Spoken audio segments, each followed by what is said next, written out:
Welcome to the exciting world of the movies. Hello, retro movie lovers, and welcome back to the Movie Graveyard. We have got another amazing, action-packed episode for you. One of our, I guess we could call these special episodes, wouldn't you say, Trev? Oh yeah, they're like after school specials almost. Yeah, exactly. They're very long. Yeah. Don't don't get in a stranger's car. Don't do drugs, and watch these movies we're talking about. Exactly. So we are talking about our favorite movies in 1982. If you guys maybe aren't not longtime listeners of the show, we started doing this a few years back. I think we did 1980, 1981, and then when we did the 1981 show, we actually realized, man, there were so many horror movies we had to do like a side special of that special, and we did the horror movies in 1981. And it took us a while, but we're back on the wagon. And I gotta say, like, these little things, Trev, are like some of my favorite episodes ever to record. Yeah, it's a good time. Although I'm sure you and I were talking about this a little bit, but making the list is kind of a bitch. Oh, but, it's so, like, I legitimately was like losing sleep the night that I made my list, and like I made some alterations. And like, again, just want to stress the way we always do when we make these movies. This is more like a personalized recommendation thing, kind of like how a guy that worked at a video store would do back in the day. We're not telling you that these were the best movies in 1982. We're not saying, oh, this one, because there's some of the best like made, directed, acted movies in 1982 are not on my list, and I got some real junk, kind of junky, trashy things on here. But it's just personal, like all this time has passed, obviously, since 1982. A lot of movies have been forgotten. A lot of movies have become classics. But, we all have our own stories. Some of them are nostalgia. Some of them are ones we've seen recently. Me, personally, yeah, I felt bad. There was a couple of films I'm like, I can't believe I'm not putting this on the list. But oh man, yeah. There's at least 5 films where if you just came up to me and out of context told me the film and said, would that probably be in your top 10 of 82? I'd be like, oh, for sure. There's no way it wouldn't be. But that's until you see everything else that came out that year. Well, exactly, and that's how I was. I was like, this will be easy. I looked at the list and I'm just like, but then there were some movies, like with me personally, like there were some stone cold classics I had to leave off because it was like, with my list, I kind of was like, okay, like, I don't want it to all be 100% nostalgia and be only the movies that I remember seeing in the theater as a kid, because I actually do remember seeing a couple of these in the theater, believe it or not, even though I was like 5 years old pretty much when a lot of these movies came out. But so like mine, I have a couple oddballs in here, Trev, and everybody will just have to stick with me, but they're movies that I've seen more recently, like some of them I'd say in the last 10 years. So some of them I base more like, what am I hungry to revisit now? Whereas like, you can say it's unfair, but some movies I left off, it's just because I've seen them so many times. As much as I love them, like I probably won't be watching them again in the next year or two. So like I try to like leave on a lot where it's like I'm going to be watching these again like really soon. So yeah, no, I get that.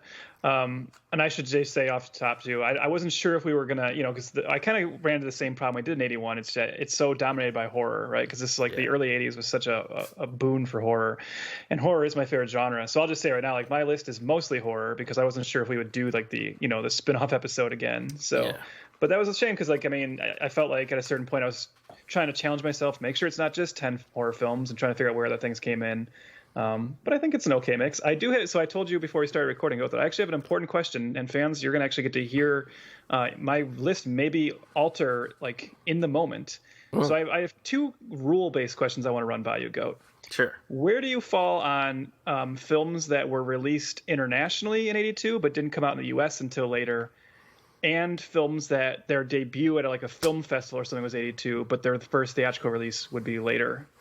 So this is what I'm going to say because the film distribution thing was like way different back then. So I'm going to say if it was an international movie, for sure, if it was any type of foreign movie and it got its main release and it had its main heyday in 82, I say that's fine to leave on the thing. I just would kind of like maybe qualify or disqualify like those like tweeners where it's like it came out in this territory in December of 81, but then it came out in this, you know what I mean? Like, yep.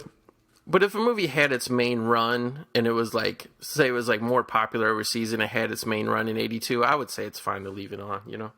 Okay, so that changes one thing. So let me make that change. But you would say the one that I'm more curious about is if a movie, say, just for argument's sake, let's say a movie like debuted at like a particular film festival in like August of 82, or even I think it might have been November of 82, but then didn't really get its theatrical release till 83. I should probably save that one for 83, right? Yeah, I would count that as 83 because to me, like in my mind, and I know these dates get tricky on things like that, but like especially with the film festival circuit, or like even with like a lot of distributors did regional runs, you know, and sometimes it was like even 6 months, a year later where they did the national run. I would say disqualify those really limited, like pretty much like my bar is like if the main, and I know movies played more regionally back then than they do now, but I would say if the general audience could not go see the movie that year, I would say count it of the year that it really came out. You know what I mean? Okay. I have made a couple adjustments. And I think I'm good. And then what will be interesting for you is when we finally get to 1983, then you'll have to stack those movies up, not against the 82 movies anymore, but against the 83 movies or whatever. Well, there's just one film that I just took off the list because of that. There was one particular film, and I won't say it because it might make my 83 list. Hopefully, if it doesn't, hopefully I'll remember and bring it up then. But yeah, there was one that didn't really get its full release until 83. But I noticed it's everywhere it's listed as 82 simply because I guess it played some festival then. Gotcha.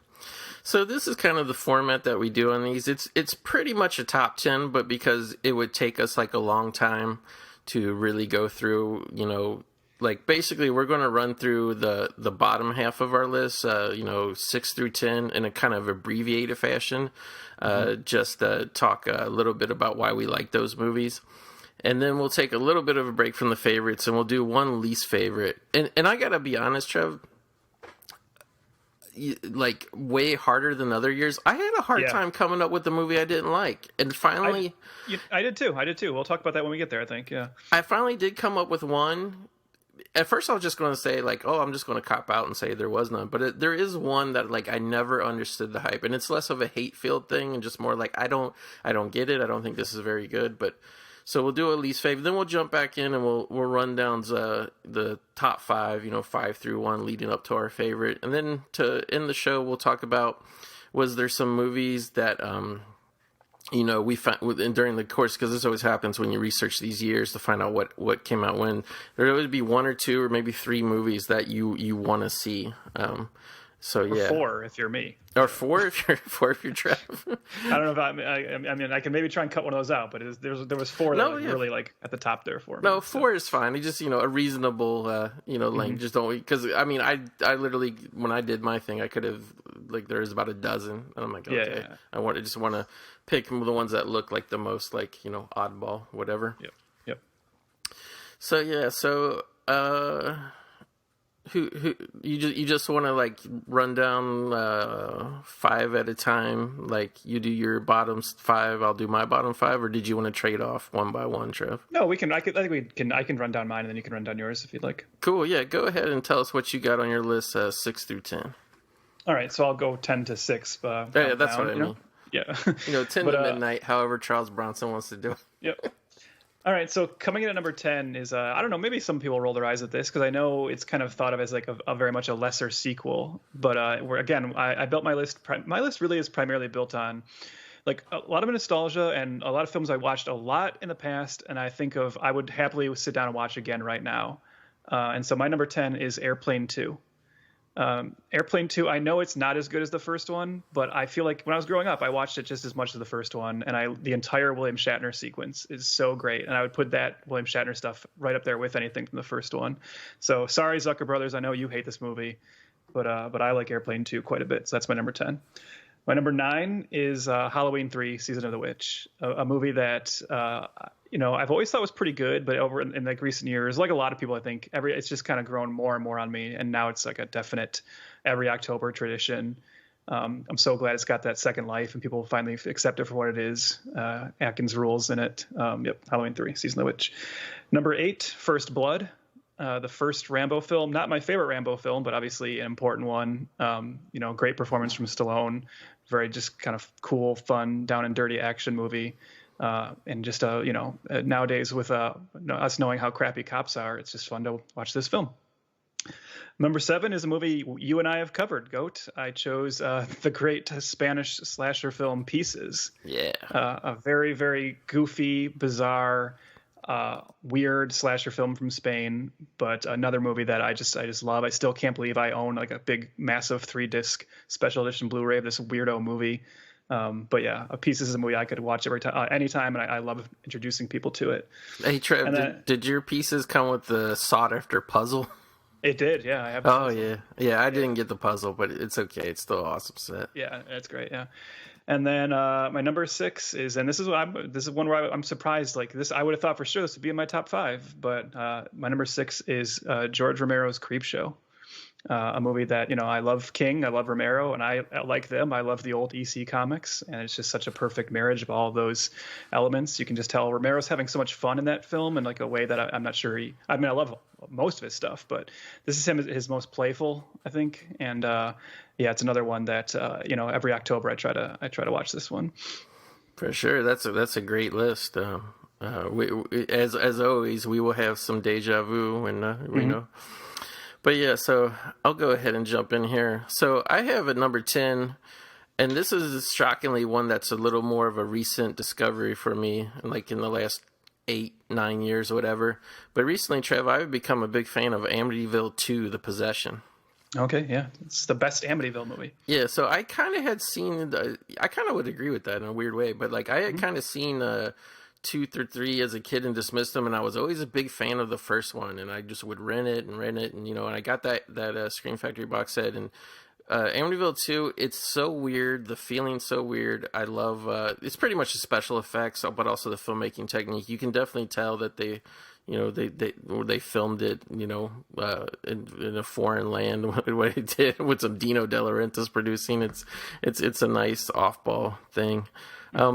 Number 9, again, this is a little bit more of I did love this movie as a kid. I even had the little records and shit to not sing along, but to play along with it. I'm just still a fan of this day of the technical, effects, puppetry of Dark Crystal. Yeah. Number 8, this was a really tough one. I had to cram this in on my list. This is another more recent. I saw this on cable when I was living in some temporary housing when I first came to the area I live in now. So about 10 years ago. I'm trying to remember. Yeah, about 10 years ago. So this one is, let me actually pull it up on my phone, the full title. So this is Come Back to the Five and Dine, Jimmy Dean, the longest movie title in history. This was, just real quick, this is basically a play that was adapted into a movie by Robert Altman. Have you ever heard of this movie, Trev? Oh, I've seen it. Yeah. Oh, yeah. So I kind of, more in recent times, I become, really loving movies that were plays. Another one that's kind of like that turned into movies was, Death Trap as well. But, so basically, just real quick, it's, to talk about what's unique about this is, the movie takes place in, kind of 2 segments. Well, I say present day, but it's supposed to be 1975, and then it jumps back and forth to between 1975 and 1955, and it's just these young women. I guess I should say the cast too. So awesome cast. You have Karen Black, Cher, Kathy Bates, also Mark Patton, who a lot of people know from Nightmare on Elm Street 2. He plays an interesting role in this one. So yeah, so it's basically these young girls who love James Dean, whatever, and then it's I'm a sucker for any movie that has a younger version, an older version of characters, but they're kind of played by the same people. Trev, how do you feel about that? I think it always depends on how big that gap is supposed to be, but right. I think it's pulled off well, or it can be pulled off well. Yeah, exactly. So yeah, so basically it's just these women that was this Jimmy Dean fan club. They get together 20 years later. It's pretty much what it is at this Five and Dime store, and it's a little bit of remembering their youth, and then also seeing where they ended up in life, what happened to them. I'm just a sucker for dramas like that. Yeah, it's cool. It's really cool seeing, especially seeing Karen Black in a non-horror role. She's actually the reason I originally watched this movie. Exactly, yeah. And her, I don't want to spoil too much in case anybody's able to catch it, because it actually does show up on cable movie channels quite a bit, believe it or not. There's a Blu-ray of it, and I finally broke down and got it, but it's always like over $20, but it's worth seeing at least one time, I think, for the acting for everybody. And number 7 is Creep Show, George Romero's. This is one I thought this was going to be in the top 3. It's a little bit more of that mix of nostalgia, because I remember like actually with bated breath as a kid, Trev, wanting to see this movie so bad. Yeah.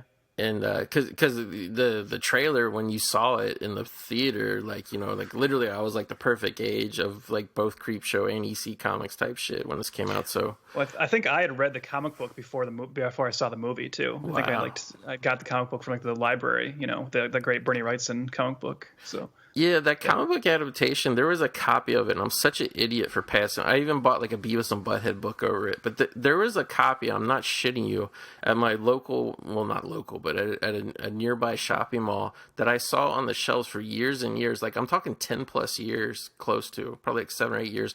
Like, that thing was just sitting on the shelf in this Walden Books. And like, I could tell, I always looked at it every time I went there.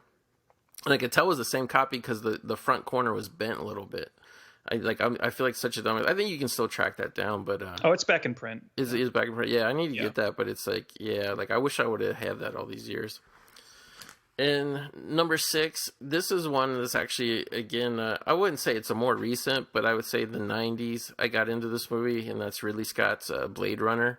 I know it's kind of cool to say Blade Runner is actually really not that good, and, you know, the sequel's way better and all that, but just for me, Blade Runner is like another thing.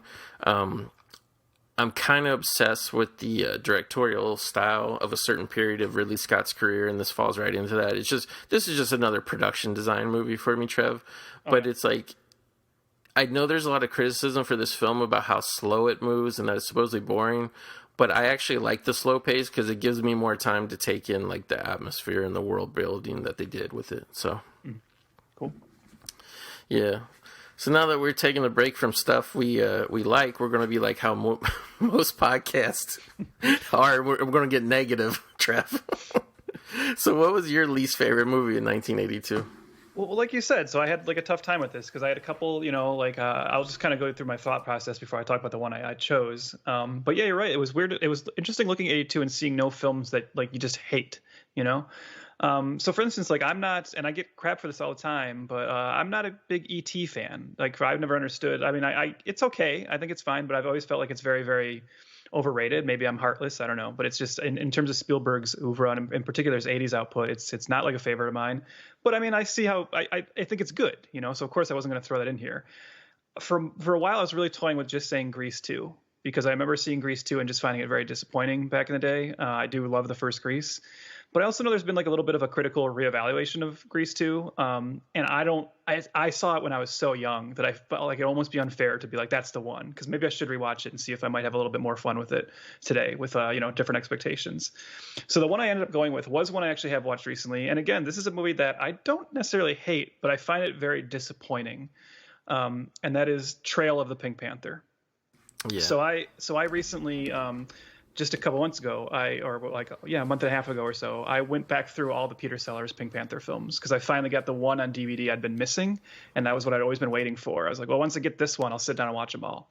And I did that, and it was so much fun to go back and watch those all again, because it was one of those things where, I don't know if this is the case with you, Goat, but there are certain movie series where you feel like you've seen them all, and then you sit down as an adult and start watching them and realize, I don't know if I've ever seen these movies like all the way through. I've seen like pieces of them on cable, and that certainly seemed to be the case with Pink Panther, where it's like, oh, watching them as full movies now and watching that evolution of the character, you know, as people know, like, you know, Clouseau is just a supporting character in the first film, and he's not quite the doofus he is in the later ones, but he was the breakout character, so they made him the main character in Shot in the Dark. And then you get into the later sequels, and I just like, and you know, they start really pushing the insanity of Dreyfus, his boss, and also Nemesis, to the point where he becomes this super villain, and it just gets more and more comedic. But I just was loving it. I mean, they're very goofy. You know, the dumber and dumber Clouseau gets, the funnier they get.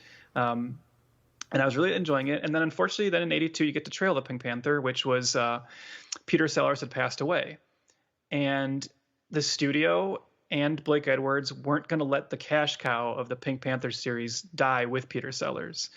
So they kind of took, they were, I guess, to their eyes, they were somewhat lucky in that one of the earlier Pink Panther films they made, the first cut of it ended up being like 3 hours.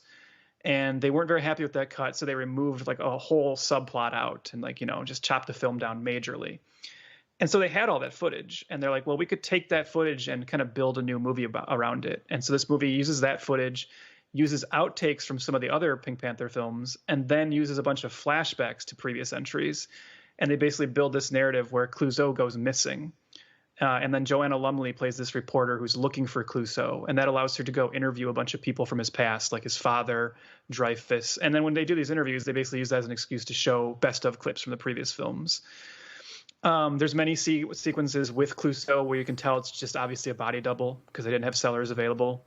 Sometimes the incorporation of the footage they have is kind of bizarre because they just flat out use a full scene from the previous Pink Panther film and they use it again as if it's like, but it's not a flashback. They just use the scene again. Robert Loggia shows up in this playing a different character than he played in the previous Pink Panther movie. David Niven comes back as his character from the first Pink Panther, but this is really sad. By this point, he was really, I think it was ALS that he had, and he could not even speak. And so you'll notice when you watch that scene, he's actually being dubbed by an impersonator. I think it's actually Rich Little doing his voice. So yeah, there's like a lot of things about it that are just so bizarre. And it's, like in the previous movies, Dreyfus, as I said, had gone completely insane. He became a supervillain that threatened the world with a giant laser. And now this movie starts and he's just back to normal and he's like a cop again. And there's even a part where like the reporter's interviewing him and she's like, so there are rumors you didn't like Clouseau. I'm like, rumors? Doesn't the entire world remember when he went on TV and threatened the world and held it for ransom? It's not consistent with its own continuity. It feels really kind of gross and cynical. Now, the reason I don't hate it is because it does allow you to see all of the remaining Peter Sellers as Clouseau footage. So that's like the nice bonus of it, right? And the thing is, back when they made this movie, they didn't realize that someday there would be DVDs. Yeah. To where they could have just released that footage as like a special disc or a special bonus disc. So they had to kind of build a movie around it. So I'm glad that it exists so that we get to see everything he filmed as Clouseau and you get to see those scenes that got cut out of the other movie. But this movie as a whole, there's just something really kind of upsetting about it, and it really is like a low point for the ones that star him. Yeah, I was gonna say that sounds so bizarre that almost it sounds kind of like you said, like a cash grab and fucky, but yeah, that sounds more like a DVD special feature than it does a feature film. Now, do you know any of the background? Like when this was released, was there like a backlash against the film? Did people realize they've been duped or like anything like that? I think they sold it as like and to be fair, this could have been some of the thinking. I don't want to just crap on them and say they were like this was completely cynical, but they sold it as more of like a tribute to Peter Sellers. Now, I know there was a backlash from Peter Sellers' widow. She spoke out against the film. But the movie still did well enough that the series went on. There was one more after this where so the strange thing about this movie, too, is this movie really has no conclusion because they didn't have Peter Sellers available to, obviously resolve anything. So when the movie ends, Clouseau is just still missing. And they did one more Pink Panther film in this continuity. Well, I guess two more because they did the one years later with Roberto Benigni as the son of the Pink Panther. Yeah. But they did one following this. I can't even remember the name right now, but they introduced some new character that was supposed to be like the new Clouseau. And he was like some really lame, unfunny American detective. And he finds Clouseau, but what they did was they actually had Roger Moore play Clouseau. They said he'd had plastic surgery. Wow. And so Roger Moore does this like kind of bizarre Peter Sellers impression. That one's just completely atrocious. That one, there's like no redeeming value to that movie. So at least Trail of Pink Panther, you get some new Sellers footage. So yeah, I don't think there was too much of a backlash against this one. It certainly did well enough for them to go on. I think the next one is where everyone's like, all right, no, we're not accepting this anymore. So yeah, I gotta ask, where are you at on the son of Pink Panther and Roberto Benigni? Even though he came out a long time ago, I think him and Rowan Atkinson are probably the last like dubbed international comedy geniuses. How did you think he filled in the shoes? I saw Son of the Pink Panther in the theater. My family went. I was 12 years old, and at 12 years old, I thought it was pretty funny. I just have to be honest and say I haven't revisited it in a long time. Okay. I know now it's kind of hip and cool to like just say Roberto Benigni is terrible and there's nothing great about him. So I don't know how I would feel about it now. I was actually interested to go back and revisit it because I did go through that whole series. So if I do anytime soon, maybe I'll check back. But yeah, I remember liking it as a 12-year-old and thinking it was okay. So my gut reaction is always, I believe Son of Pink Panther has like a really negative kind of reputation as well. Yeah. And I've always felt like it's not that bad. It's not as bad as people make it out to be. Yeah, I mean, clearly, I was, I don't know exactly how old I was, but I was probably a young teenager at that point when it came out. And like, I just remember the trailers, like, playing, like, in the theater, playing more like you can tell when something's not really hitting. Even trailers, like, comedy trailers especially, even though it's a trailer, people are still supposed to laugh. And I just remember that always, like, sucking the air out of the room when the trailer came on, kind of. So I've actually never seen it myself either, unless I flipped through and saw some on cable or something one time. But yeah, like, I did, like even as a kid, because the original Pink Panther movies in the early days of cable in like the early 80s, they were in such heavy rotation on the movie channels. Yep. Like, I always, like, even though I really wasn't, like, really in the know of, like, like I would always watch the credits, like the opening credits, and then as soon as it became a live action movie, I would change the channel as a kid. but yeah, like, that was like one of the first times, like, that Son of the Pink Panther movie where, like, I was just like, I could tell that they were trying to revive something that had been long, long dead. You know what I mean? Yeah, although I still like, and I don't know if it's just because it is Blake Edwards or something, there's still a part of me that, like, kind of respects Son of the Pink Panther more than, like, the lame Steve Martin remake, Yeah.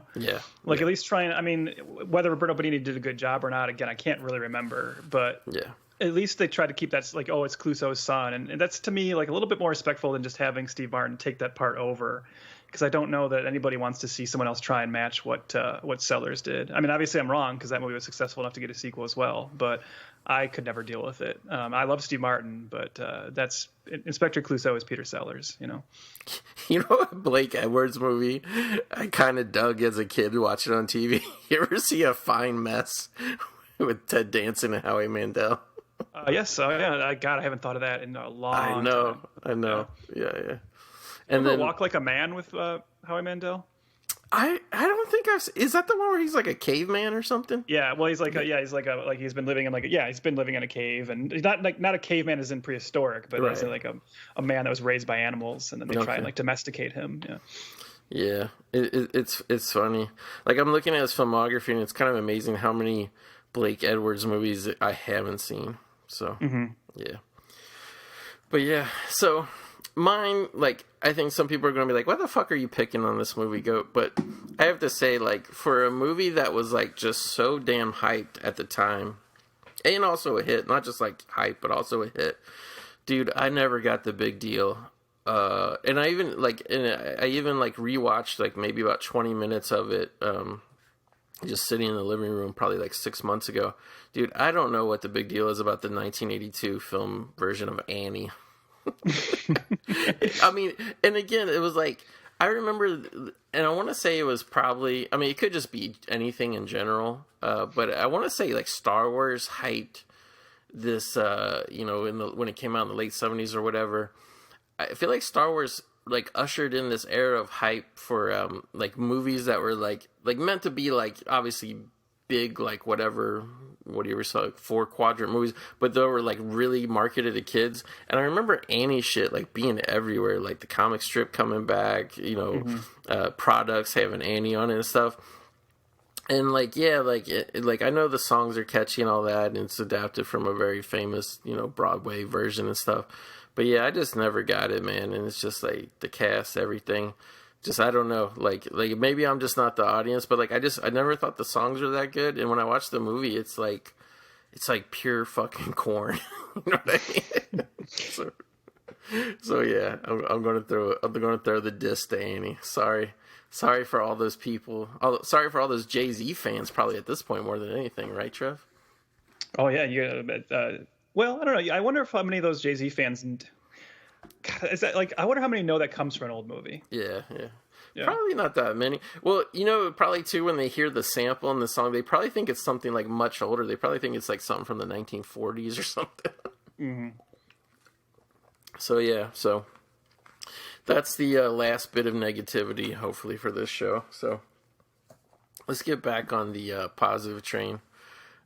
Did you want to trade these off more one by one, Trev? Yeah, we can start trading off. Yeah, we'll trade off now. So, Trev, tell us what you got a number 5 spot on your list. All right, my number 5 is actually another film that you and I have done on this show, Goat, and that is Class of 1984. So this is another one where I'm actually kind of surprised to see it not only end up in my top 10, but end up in my top 5. I don't know if that would have been the case a few years ago, but ever since I got the DVD, and then especially when you and I revisited it for that episode, I've gone back to it quite a bit since then. And yeah, it's like almost like a comfort film for me. I've talked on this show before about how one thing I love is I love 80s punks in movies, and this obviously has they're the antagonists in this film. We kind of talked when we did our commentary for this. We were both talking about how we were just struck by what seems on a surface level. In particular, you look at like the poster, you think of the title, just the general rep of this film, and it could have just easily been like a Trauma-esque kind of goofy exploitation film. And in fact, like the follow-up Class of 1999, which I also love, but that falls more into that realm. But Class of 1984 is actually this like really, really intelligent, like well done kind of mix of exploitation and like genuine drama and compelling like kind of action, especially in the third act.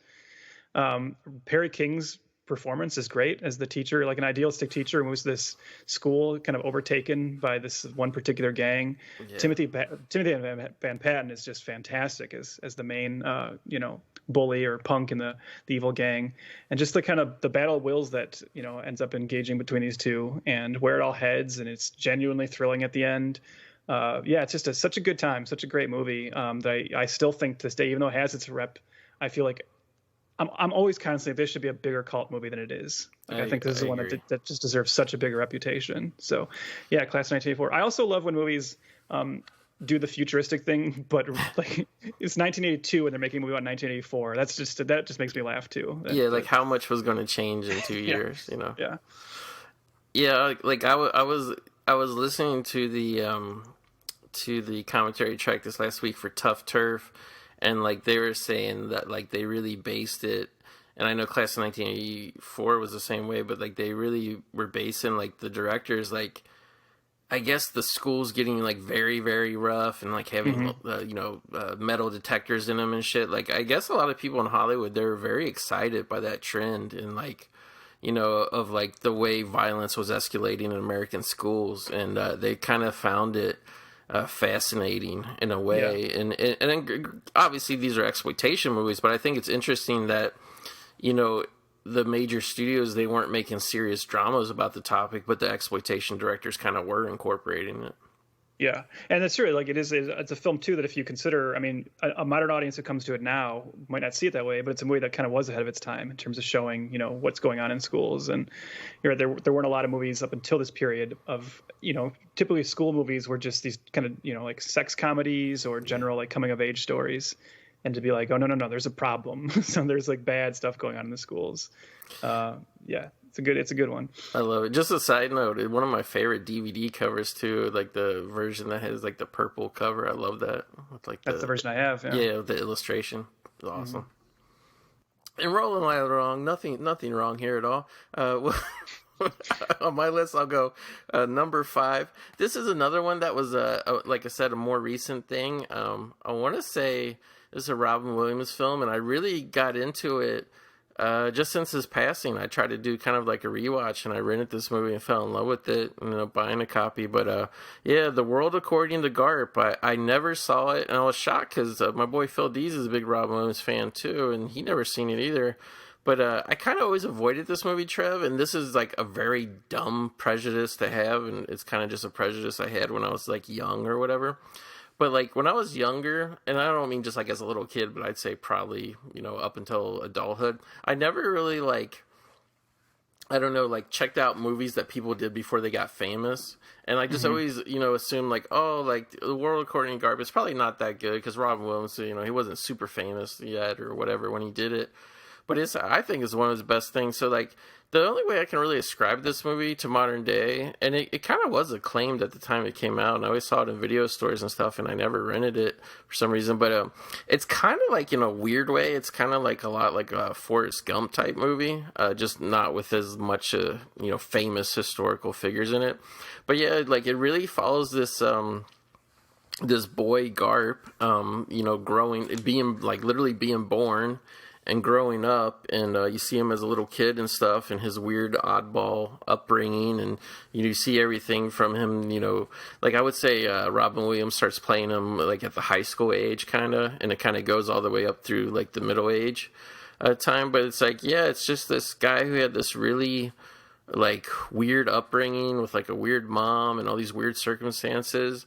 And like I don't want to give too much away, because one of the real powerful things for me when I watched it is there's a lot of unexpected things, and it does have, it's not just like pure drama. There is like a really like kind of weird kind of ironic comedy to it, and there are many scenes that are meant to be funny too, but it just has a very weird feel to it, and there's some times where it goes super, super dark, and I gotta say, those are the times I really like about the movie. It made the movie feel like a classic film to me. Very flawed characters, both Garp and, the woman he marries, and just, again, without not going into spoilers, but I would really, ask anybody to check this movie out, especially if you're like 1/4 of a Rob Williams fan. You got to see this, because it's one of the, and it's just one of his most iconic roles, and it's a role I think probably only Rob Williams could pull off and make you actually enjoy and like. So, have you ever seen this one at all, Trev? I haven't. What's funny is I was thinking when you were talking about how like you avoided it for a long time because of like a dumb prejudice, right? The idea of like, well, the movies they made before they're famous must not be that good. I had like a different one when I was young, and I don't know if you can relate to this at all, but I kind of had that mentality when I was young of we all kind of accepted Robin Williams as like the really goofy guy, right? Yeah. Like, this like super manic comedian. And I was like primarily seeing him on TV. And I think back when I would have been young enough to where this movie was probably on cable and stuff, I think this was one of the ones that just looked a little too serious to me. Like at this point, I didn't want to see Robin Williams in anything that wasn't just like all out comedy, you know? So like, seriously, I probably would have been the dummy who you give me the option of watching World According to Garp or like Club Paradise. And I'll be like, well, I'm going to go with Club Paradise, because that's like just a pure comedy, And I think that's like another reason I never saw Moscow on the Hudson as well, because it just didn't look like I was like a romantic comedy. No, thank you, So, and then, but then when I got older and obviously started to appreciate Robin Williams more as an actor, I never went back and like revisited those films that I'd missed before. So, I definitely should do that, because there's definitely like, I'd also like to revisit things like Cadillac Man. I think I saw like once when I was young, but didn't appreciate it back then. There's definitely some things I'd like to go back to. So I will check this out when I get a chance. Yeah, please, I urge you to, because it's so. And Moscow on the Hudson is another one that I discovered during that, kind of rediscovering his films after his passing. And it's really good too. I wouldn't put it in the same class as World According to Garp, but for a movie nobody talks about, Moscow on the Hudson is really good. Like Moscow on the Hudson is very interesting because he plays like a Russian immigrant who like really like has nothing to his name, and it's just like, if anything, I would say Moscow on the Hudson is like a movie that's worth checking out for people besides the Robin Williams factor. It's just like no one would ever make that movie today. You know what I mean? It's definitely got that vibe for it, going for it. So yeah. So Trev, what do you got at the number 4 spot? All right, the number 4 spot is actually one of the films that I asked for clarification on earlier. So this was one that you can see how important that question was, because this is a movie that's pretty high on my list, and I wasn't sure if I could put it into my list. And that is because this is a film that was released in Italy in 1982, and it was quite successful. Had a big run. I'm going to give you some clues here, Goat, but it did not make its way to America until 1984. Interesting. And in 1984, a very butchered version of it came out under not even the right title. It was released in America as Unsane, and that is the fantastic Dario Argento film Tenebre. Oh, yes. Tenebre is one of my favorite Argento movies. So this is kind of his return to the giallo. After taking some time away from that, and this is often, this and opera are kind of often thought of as like the last kind of like great Argento films. But Tenebre especially definitely coming back to the giallo and basing a story around some like actual experiences he'd had. Apparently he had been having like a kind of a crazy fan call him and talk to him a lot about how this fan like loved Suspiria and was like feeling influenced by things in Suspiria, and that really kind of freaked Argento out, as it should. So Tenebre is a story of an American author who's in Rome to promote a new novel he wrote. And at the same time, these serial killings start up. And it seems that the serial killings might be inspired by the murders of his last novel.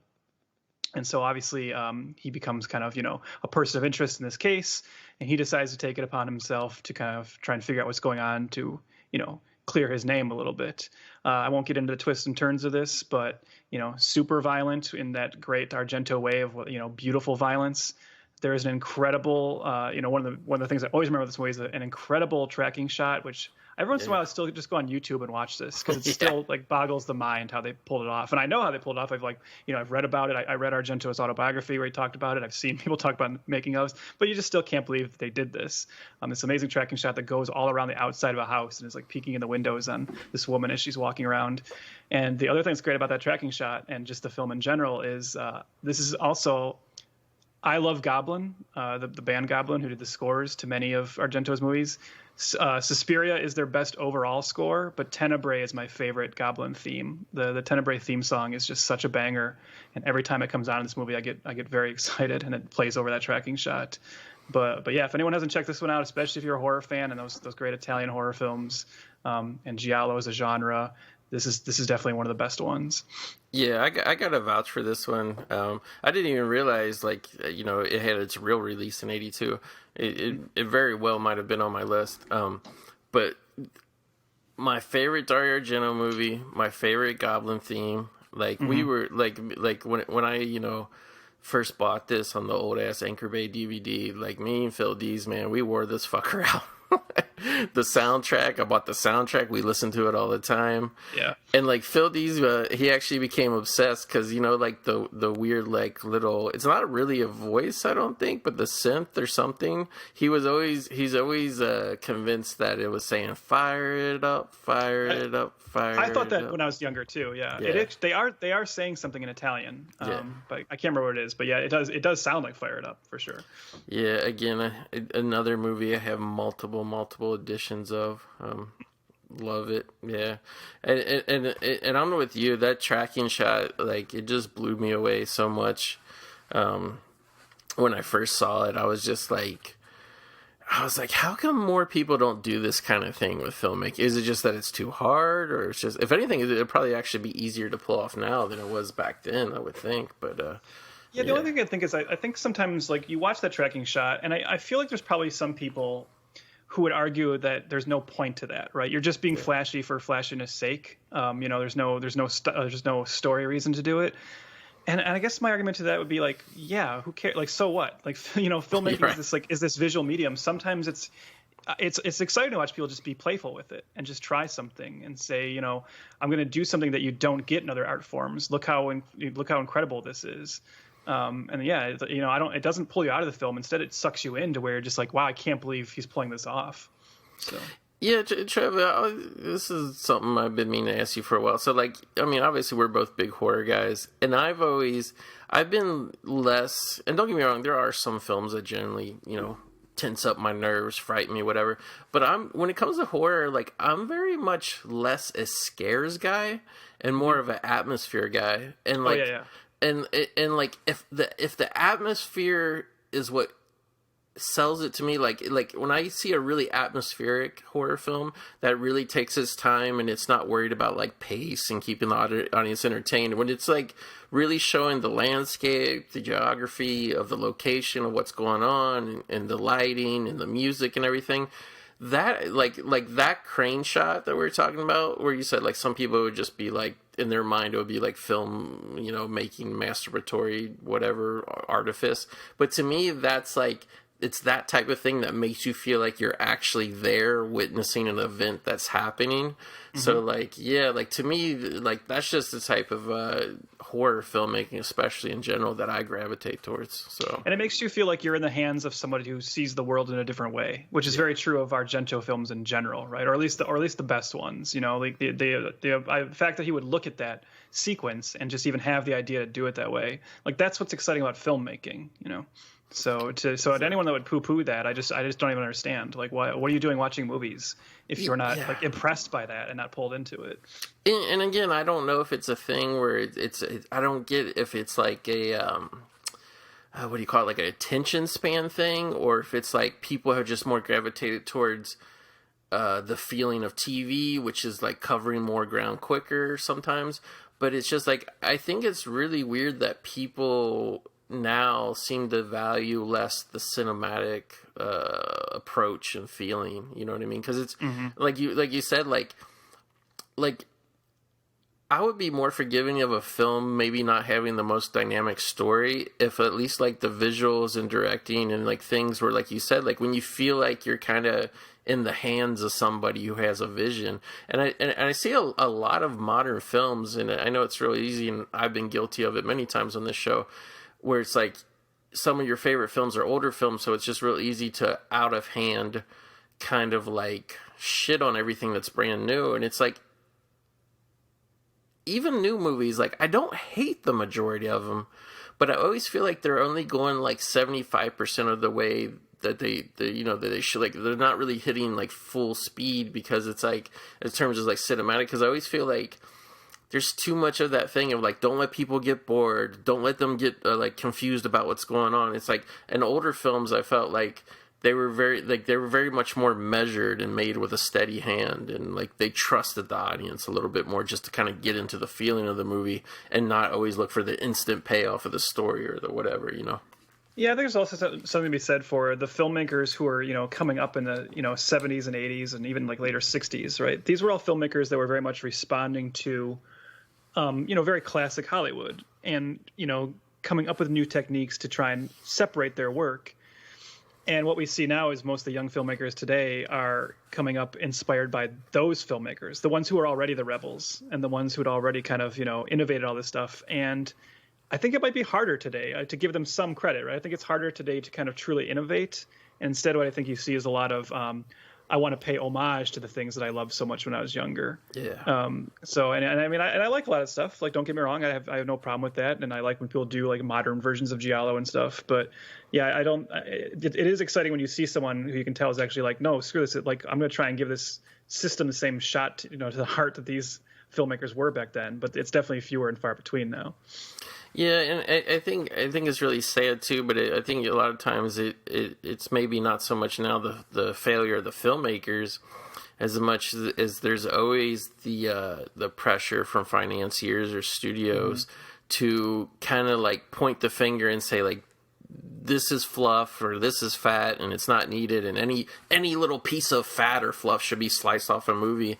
And I kind of like, especially if you're trying to build a movie to be something that's rewatchable, I think a lot of times like those just a little extra shot here, a little extra shot there, it helps sell a movie and make a movie like more like memorable, like, if you know what I mean.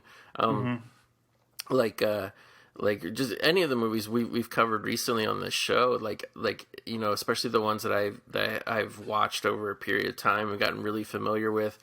It's like a lot of times it's like when you see a movie once and then like 5 years later you're talking about it with some friends, of course everybody's going to remember like the 2 or 3 big moments, but it's like when you rewatch a movie and like you're actually a fan of a movie.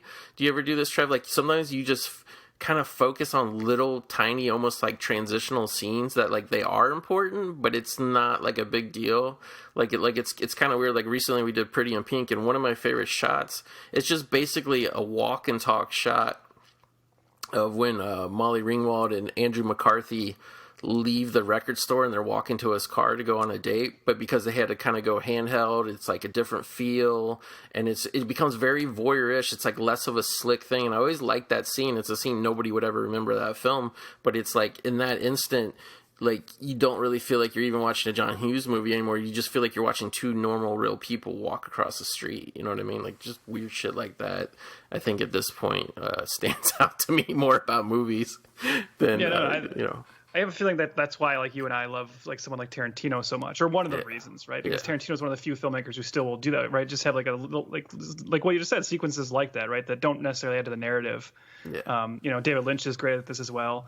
And what you're saying about like watching films over and over, like so like my favorite movie of all time is Night of the Living Dead, which I know you also love, and I've seen that movie hundreds of times. And at this point, whenever I watch it now, it's all about just like I know that movie front and back. So now, every time I watch it, it's more about looking for like the little things and trying to experience, like pull out new, like, oh, I never noticed that before or whatever. I think that's definitely fun. One last thing I want to say about Tenebre too, because I know you'll probably sign off on this as well, Goat. I don't want to give just all the love only to the tracking shot. Yeah. I'm not going to say where the sequence is because I don't want to spoil anything. But this movie also has, without a doubt, the best blood spray scene ever in a movie. There's a particular sequence involving blood spray. When you see the movie, you'll know what I'm talking about. I just can't. I have to imagine everybody on set when that worked as well as it did. I can't believe they didn't all just start applauding, to have to wait till they yelled cut to applaud, because man, what a visual. But yeah, I don't want to say anything either to spoil for people who haven't seen it, because I really want people to see this movie as fresh. But it's definitely a movie where I guess you could say it ends abruptly. Something really major happens right before the movie ends. I gotta say, that's kind of a lost art too. I feel like a little bit. Oh, dude, I'm so with you. Abrupt endings are the best. You think of The Fly, American Werewolf in London. Tarantino again, bringing him up recently. I think of how much I love the ending of Death Proof. Yeah. Abrupt endings are great. Yeah. When the narrative calls for it.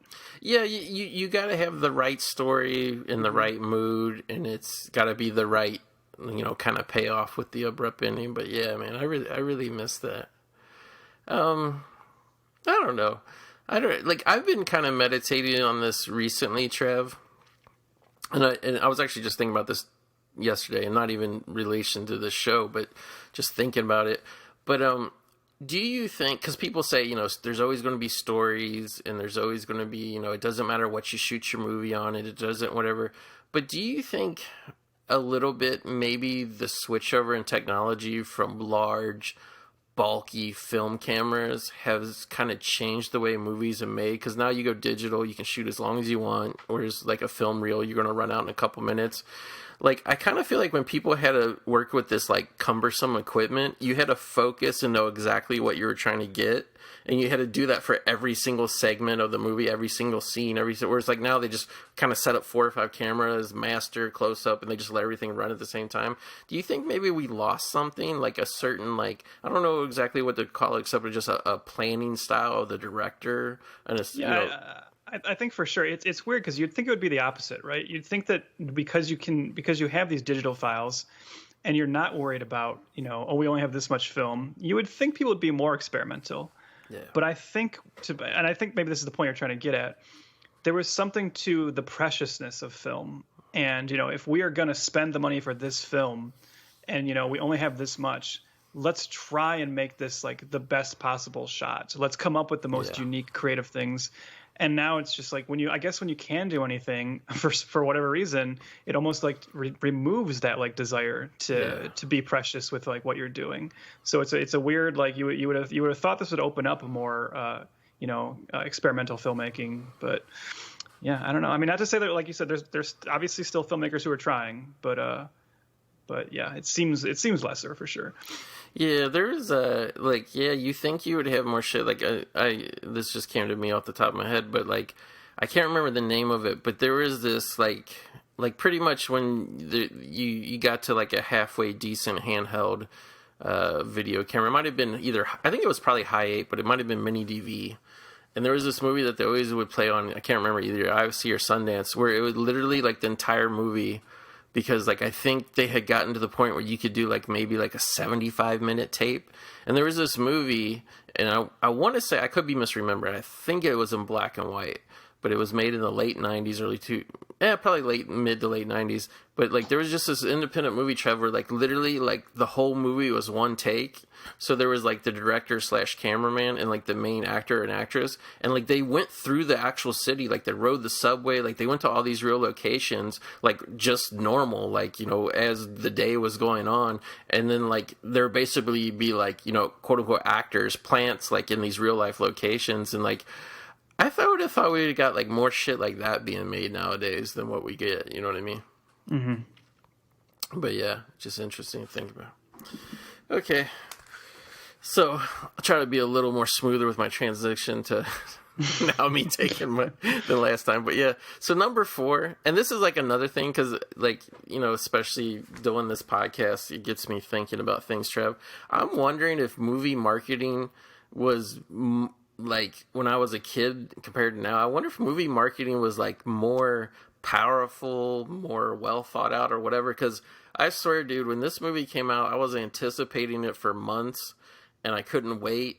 And like you probably wouldn't imagine it, but yes, a 5-year-old goat was very excited, like almost like it was like the next, Star Wars movie or something. I could not wait to jump in the theater and witness for myself Paul Schrader's version of Cat People. I was hoping that was all leading to like eating Raoul, but oh, that would have been even better. But yeah, dude, I want to say Fangoria probably, it probably wasn't even so much like the movie marketing. Actually, I think it was a combination of Fangoria and the David Bowie song "Cat People" that was great on. Song. Yeah, heavy rotation. Tarantino likes that song too, as you know. But yeah, so like Cat People, very strange film about a young girl played Natasha Kinski. And as a kid, that's why I say it's weird that a little kid was into this movie, because it's pretty much a completely erotic movie. But to me, I was just fascinated by there's a lady, or there's people that can transform into jaguars or panthers, whatever they were. So it's like this race of people that can turn into a giant cat. Like, I can't remember, what are they? They're like Black Panthers, right, Trev? Mm-hmm. Yeah, they can transform into Black Panther, and this happens when they become sexually aroused. So the answer to this, so they don't always kill their lovers or boyfriends or husbands or whatever, is you have this young woman, Natasha Kinski, goes to live with her brother, Malcolm McDowell, in New Orleans, and his answer is, they're just going to have sex with each other, and that way they, completely incestuous, but at least they won't turn into cats. And also too, Trev, weirdly enough, the thing that really caught me, was those weird flashback scenes that are out in that mystical desert that show in ancient times how the humans worship the cat people and stuff. So yeah, and I want to say, if I'm not mistaken, I think this movie was a pretty notorious flop, wasn't it, Trev? I believe so. Yeah, I'm looking at it. Let's see here. Budget of 12 million, box office of 21. I mean, back then, I guess it's okay, but yeah. Yeah. But yeah, and it's just a movie that really faded from recent memory, and I got back into it, believe it or not, Trev, when Universal, when there was the HD DVD Blu-ray war, for a little bit of time, Universal got I don't know what you call it, a kickback to really go heavy. I can't remember if they were exclusive on HD DVD, but basically what they did was they just dumped their whole old ass back catalog. So I bought a disc, a $5 HD DVD version of Cat People, and thankfully recently it came out again on Scream Factory Blu-ray. So I have been rocking this for a good 15 plus years now. I've been really revisiting this movie, and I don't know, man. It's kind of one of those things too. Now as an older person, it's not just the pure nostalgia of loving it as a kid, but now as an older person, it's really the directorial style and the cinematography, and don't want to give too much away if anybody hasn't seen it yet, but I love the ending to this movie, the conclusion of this movie, and the feeling that, once the credits roll up, the feeling it gives you. I'm just a sucker for endings like that. So yeah, Cat People is number 4 for me. I still love it. Yeah, I'm glad you chose that one. That was one that I thought about, is there any way I could justify it? And I couldn't, but this is a movie I like a lot. I know some people often it's one of those weird ones where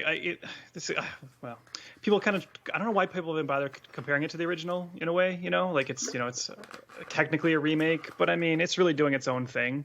Right. And I love the original too, but I think this is just, like you said, it's a very beautiful story. I feel like this and The Hunger, the Tony Scott movie, would make a great double feature. Oh, yeah. Of that kind of just erotic horror that was being done really well around this time, with very attractive people. I mean, Natasha Kinski is just gorgeous in this movie. And when Malcolm McDowell takes his clothes off, I mean, it scorches the screen, wouldn't you say? Well, it is a fun way to for people just recognizable faces going back to watch movies like this too. You'll get Ed Begley Jr. and John Hurd showing up in this, and it's a good one. So I'm glad you picked it. Yeah, for sure. Love Cat. But yeah, John Hurd, man, he's kind of underrated in all honesty. But yeah. So what you got rocking on your list next, Trev? Well, my number three is, speaking of horror films that are remakes, almost in name only, or and the discussions about how much are they actually based on the original, is a stone cold classic that was not respected at the time, but nowadays is kind of thought of oftentimes as one of the best horror films of all time, and that is John Carpenter's The Thing.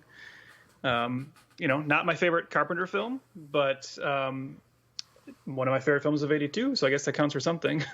This is a movie where this is kind of one where I've always liked this movie, but I do feel like as you get older, you appreciate this movie even more than you did originally. Because when I was young, I think it was just kind of a fun like monster movie. But I remember being young and watching it, and kind of being a little bored during like the first half hour or so. Like wanting it to get to the good stuff.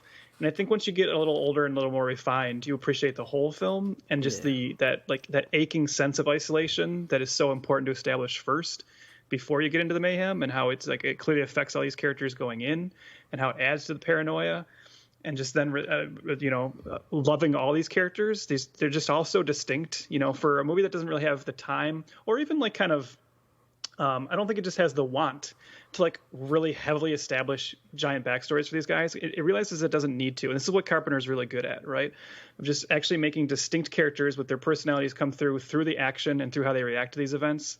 And of course, the effects, the Rob Bottin effects are just, again, every time I watch this movie, your mind is blown by them, and how much better that is than the CG junk we get nowadays in that regard.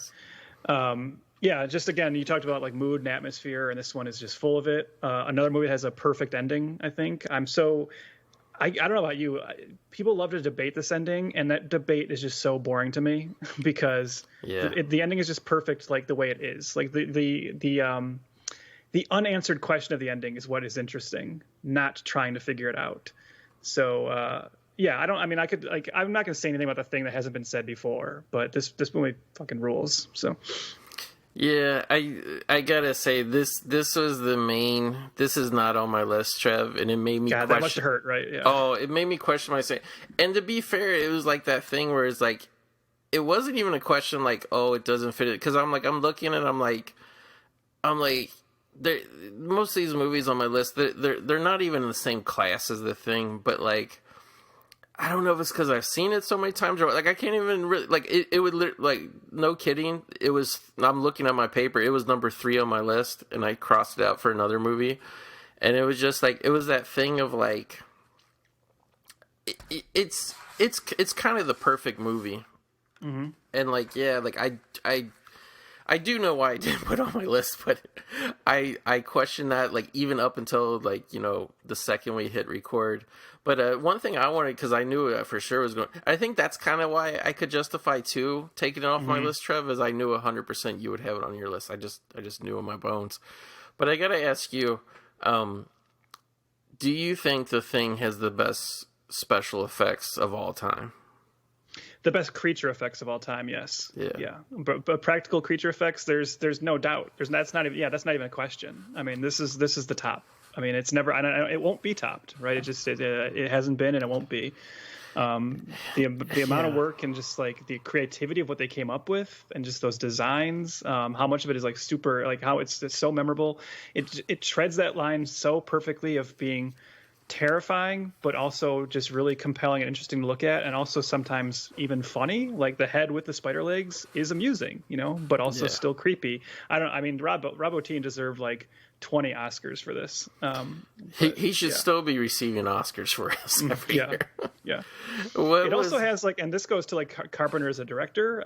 This movie has a particular jump scare involving a blood test that is just like, how crazy is it that like I've watched this movie so many times and that makes you jump every time, and that just shows you how good the staging of that moment is, and like the pacing of it and the editing.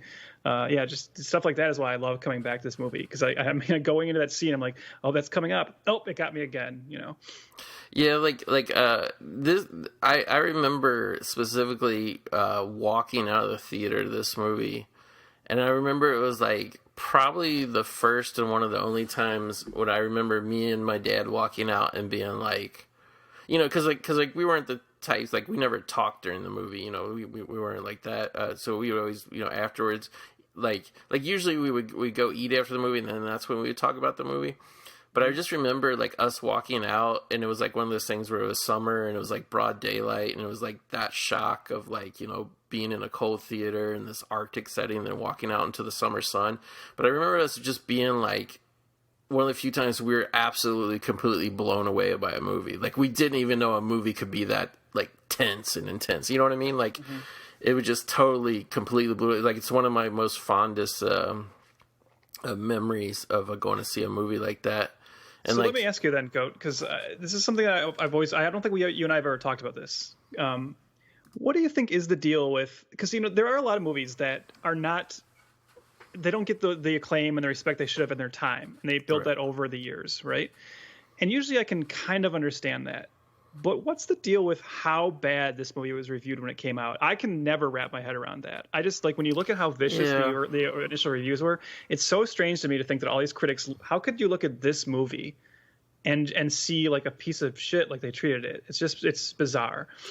You know, I always wondered about why the box office was as poor as it was on it, and then I kind of just came around to be like, it just kind of was a bad time to release the movie type of thing. You know what I mean? It's a pretty nihilistic film. But for the critics, this is the conclusion I came to, in all honesty, is I think they could not give credit. Like, you know how we were talking about, like, the Dario Argento, like, tracking shot. Is it too much? Is it masturbatory? I think, the critics, like, thought that, like, kind of like how horror for a while devolved into torture porn. I think they were offended by this movie because they thought horror was going to go, like, it was like the train had left the station and we had long left like Bela Lugosi and Boris Karloff behind in like classic horror. And I think they were afraid we were going to go into this ooey gooey, let's see how much weird creature bullshit we can, you know, because like this is post Alien and everything like that. And they're probably thinking like, it's just going to keep going in this like masturbatory effects thing. And also too, I think another thing that made them not really want to grab onto it was there was that thing where it's like, you're introduced to like, you know, however many is a dozen guys, 20 guys, whatever. You don't know a whole lot about them. And it's like when the movie ends, because we basically have, you know, a 10 little Indians not getting knocked off one by one type of scenario here, is I think the critics probably didn't like that nobody really had an arc and nobody came out of it with like a lesson learned or you know, an uplifting thing. I think definitely the nihilism for sure, but also too that like nobody really quote unquote changed in this movie. And I think if you look at like traditionally critics, like I feel like they're always looking for that character arc in films.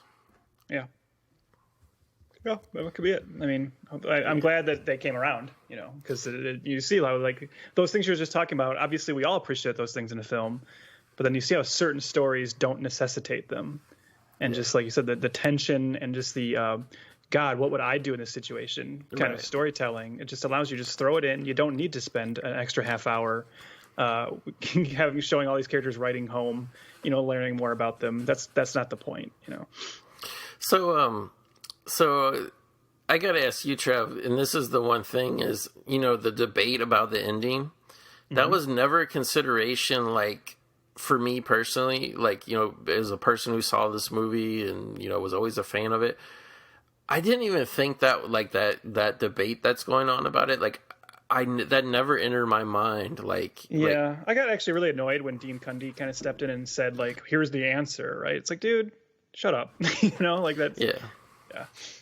Like I almost, like, I find it real hard. And for anybody who just, you know, isn't real familiar with what we're talking about, it's basically, you know, the movie ends with two characters and, you know, they're pretty much in a, you know, there's no hope for rescue or escape at that point. It's basically, the debate is, you know, which of them is the thing. Whereas, like, I never even thought any of them was the thing, or did I not care because they talk about, you know, it's just going to wake up in the ice later or whatever. Like to me, like I always, like me personally, like I'll just go ahead and say it, give my opinion.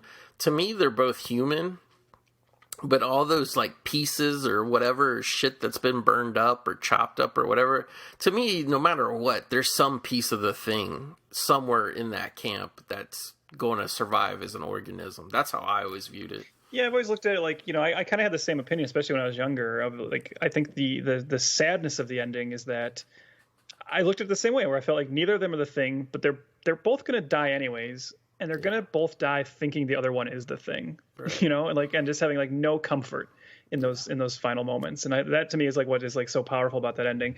And I'm bummed this never got. I mean, obviously later it got like the weird sequel prequel, which I'm not going to talk about. But come on, let's talk about it. No, we're good. But jeez. But I've definitely looked into some of the sequels that didn't happen. And one of the reasons I'm kind of happy some of those sequels didn't happen, even though some of them did sound kind of cool, is they all answered that question. Like you always had to start the film going back to the camp and finding those bodies. And I know like one of the sequels that, one of the scripts that was heavily in development revealed, oh no, it was MacReady. MacReady was the thing. And it's just like, see, if you have to start your movie answering that question, then you're already taking something away from the power of the previous movie. Yeah, I agree with that. I'm not a fan of when there's like original movie that has some element of mystery or whatever. Like I'm never a fan of a sequel that comes and says, "Oh, this is the official version of what happened," and especially when it's not like the original creator doing the sequel answering that question type thing. Mm-hmm. So yeah, one thing I did want to, and I always say this every chance I could get because I don't think this is as well known. One thing I will say in defense of the filmmakers of the weird whatever sequel prequel version of the thing is they actually did film all practical effects, and it was the studio who. I don't even know if they took control or they forced them or what, but the studio said, no, it's all going to be CGI. So they literally put CGI in the movie that was like literally just covering up the real effects that they did. And the only reason I bring this up, it was Studio ADI, I think is the name. And what's their names? Woodruff and Gillis? Gillis, yeah. They have a YouTube page where you can go and see all the behind the scenes a video where you can see all the behind the scenes stuff, and all their other videos are cool too, but you can see like the actual creations for that movie if you're a fan and you want to see that. Yeah, and it is good. I agree with that. It's interesting to think of like what the reputation of that movie would be if that stuff had been left in. I think we would be more charitable towards it. I think the general rep would be, well, that's like an okay iffy like meh film, but at least the effects were cool. Yeah. And instead now it's kind of got nothing to really pull you back to it. Yeah, like I didn't hate it the way a lot of people did, but one thing I will say is like I wish Hollywood would learn the lesson, Trev, that you can't make prequels that are bigger in scope and scale than the film that comes after it, because then it's like you can't go from like the Thing prequel has this big whatever epic action movie finale. And then you pop in the DVD of Kurt Russell's John Carpenter to the thing, and then it's this small contained little movie again. You know what I mean? Like it doesn't really work as a. Yeah, I mean the only way it works is if it's something like Star Wars, where I mean, despite what Lucas says, I still feel that the proper viewing order is watching 4, 5, and 6 in the prequels. Mm-hmm. But the Thing kind of doesn't work that way, right? Like it's not. Yeah. It's not. As a prequel, it's not its own thing enough, no pun intended, to feel like it needs to be watched second. You know what I mean? So yeah, it's just I agree with you. It's an odd film. Yeah, it's very, very, kind of interesting to think about, but I definitely understand, the ire that it gets. So yeah, so number 3, the movie that I replaced the Thing with that I crossed out is actually from the same studio. I'm going to go with Fast Times at Ridgemont High, Trev. Nice. And I don't know why. I always thought that movie was from 83, but when I looked at the 82 list, Again, this was a movie the studio did not believe in, and like they didn't even know if they wanted to release it, and thankfully the limited release worked, and people went, see it. But I love Fast Times at Ridgemont High. I want to say I'd seen the movie as a youngster. I don't think I saw it theatrically, but I think I saw it years later on TV. And it was really like as soon as that special edition DVD came out, I became a regular watcher of it. And I did get to see it probably like 7 or 8 years ago now at a classic screening. So I have seen it on the big screen, thankfully. This is just like, in a weird way, even though it doesn't try to be a great movie, it just feels like a great movie. And there's kind of like this more recent thing, because for years and years, the one thing people always remember about Fast Times was Spicoli and the humor. And then people say, well, you know what? It's actually not really a comedy. So we got to admit, it's like, well, yeah, it was always going to be a teen drama with Spicoli as the comedic relief. That's how I always saw it, because, you know, it goes from everything, you know, it goes all the way up to teen abortion. I mean, it's a pretty heavy film for what it is. But I like it a lot, and I think it's one of those things too, Trev. Like, I think it's one of the most perfect time capsule movies, because it was written by somebody, Cameron Crowe, who was really young, and it was directed by somebody, Amy Heckerling, I think, who also was, you know, like it wasn't like somebody who was in. You know, it wasn't like those movies made in the 70s that were all about being in a high school in the 50s. You know what I mean? Like, it was literally about, like, the early 80s. Probably, I'd say late 70s, early 80s time period. I think it just encapsulates really well. Plus with the iconic music tracks and everything. But just an amazing cast, man. Like, everybody was awesome in it. Like, even at the end, like, the bit players, like James Russo, when he runs in and tries to rob the 7-Eleven. Or I guess technically it's like a Mighty Mart, but the fake 7-Eleven or whatever. But yeah, I love Fast Times at Ridgemont High, and for it being this little shoestring movie with no name stars. I mean, obviously everybody became a star afterwards, but yeah, I think it's an amazing movie, and it kind of sucks that it's just the Spicoli movie now, but I think it's endured for. I think it does have some true fans. So yeah. It's Criterion just selected it. It's getting a Criterion release. So yeah, I also, for whatever reason, I when I was a teen, I think I always assumed this movie came a little later in the 80s for whatever reason. And when I last revisited it and saw, you know, how early it was in the 80s, it really sold to me of like, I've always thought it's a good comedy, right? But this is kind of what you were getting at. Goat, I think you would agree. Like, watching it, knowing where it actually falls in the timeline, everyone talks about this movie being good. I don't think this movie gets talked enough about how this is one of the most influential comedies of all time. Yeah. Because basically every high school comedy that follows for the rest of the 80s has the DNA of Fast Times at Ridgemont High. It's like, this is definitely one of the most replicated movies ever. There's just so many movies that follow in its wake that are trying to do that same thing. And even some of them, you know, movies I quite like. And you get into something like Dazed and Confused, which is one of my all-time favorite movies. Yeah. That movie wouldn't exist without Fast Times at Ridgemont High, you know. So yeah, seeing that DNA kind of also, you know, so inform an entire genre to follow. And I think it should get talked about in that regard a little bit more too. I mean, obviously a lot of things are probably, you know, almost in a way happy coincidences, but like I always feel like there's like such a weird like cosmic linking in the way that like Universal made and released both Fast Times and Dazed and Confused, because it's like talk about that's an amazing double feature right there, you know. Yeah. And I'm 99% sure it was the same casting director. I'm blanking on his last name, but his name's Don. Maybe Don Phillips is his name.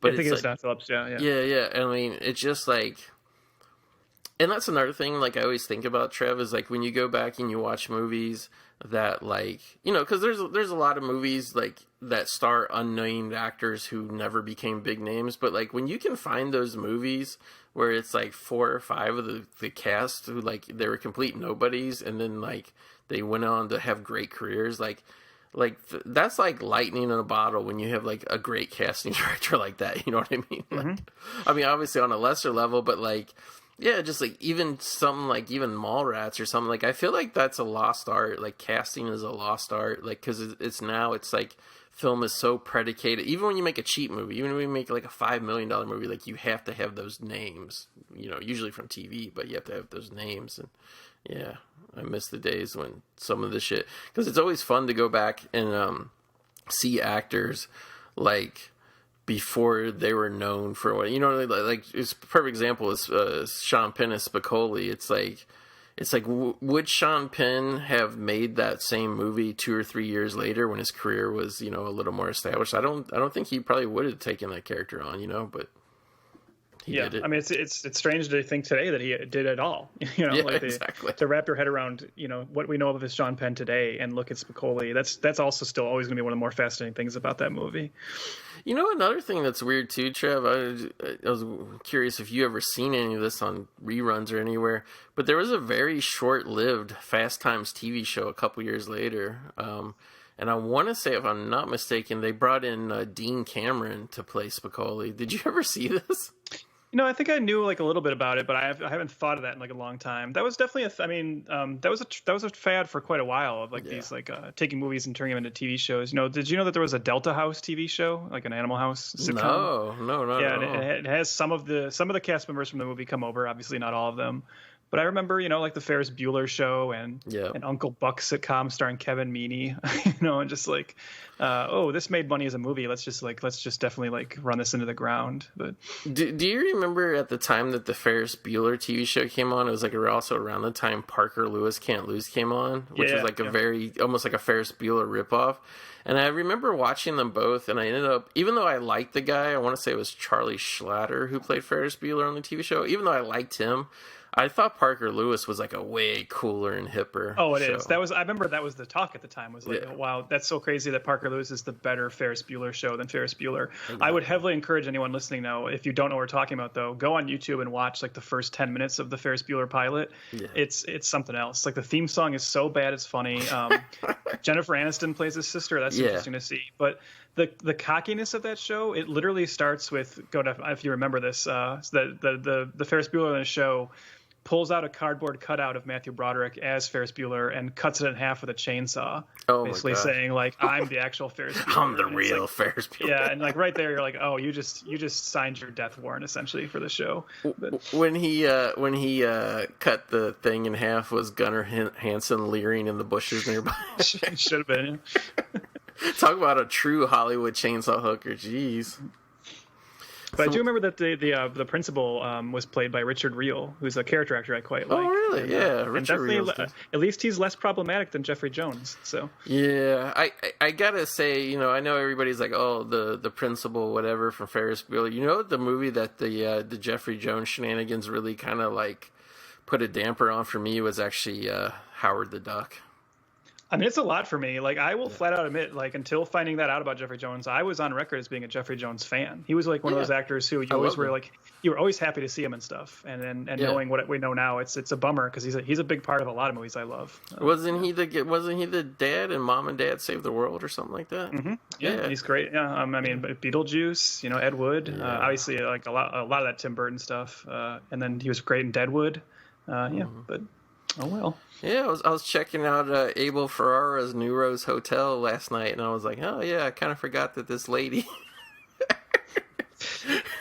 that this lady is infamous now. But, that's a weird thing. But then again, I guess I'm a hypocrite, because I popped in The Freshman recently. I was enjoying Matthew Broderick, and was not thinking about him killing people on the roadway in Ireland. Mm-hmm. So, I guess, it's weird how some things bother you and stick with you and some things don't, I guess. I don't know. Well, I think it's always been that thing for me where the stuff you liked before you found out about it, you'll just always like, Yeah. You can't really walk away from it. And then it's more a question of how interested are you in new material from those people? Yeah, I know exactly what you mean.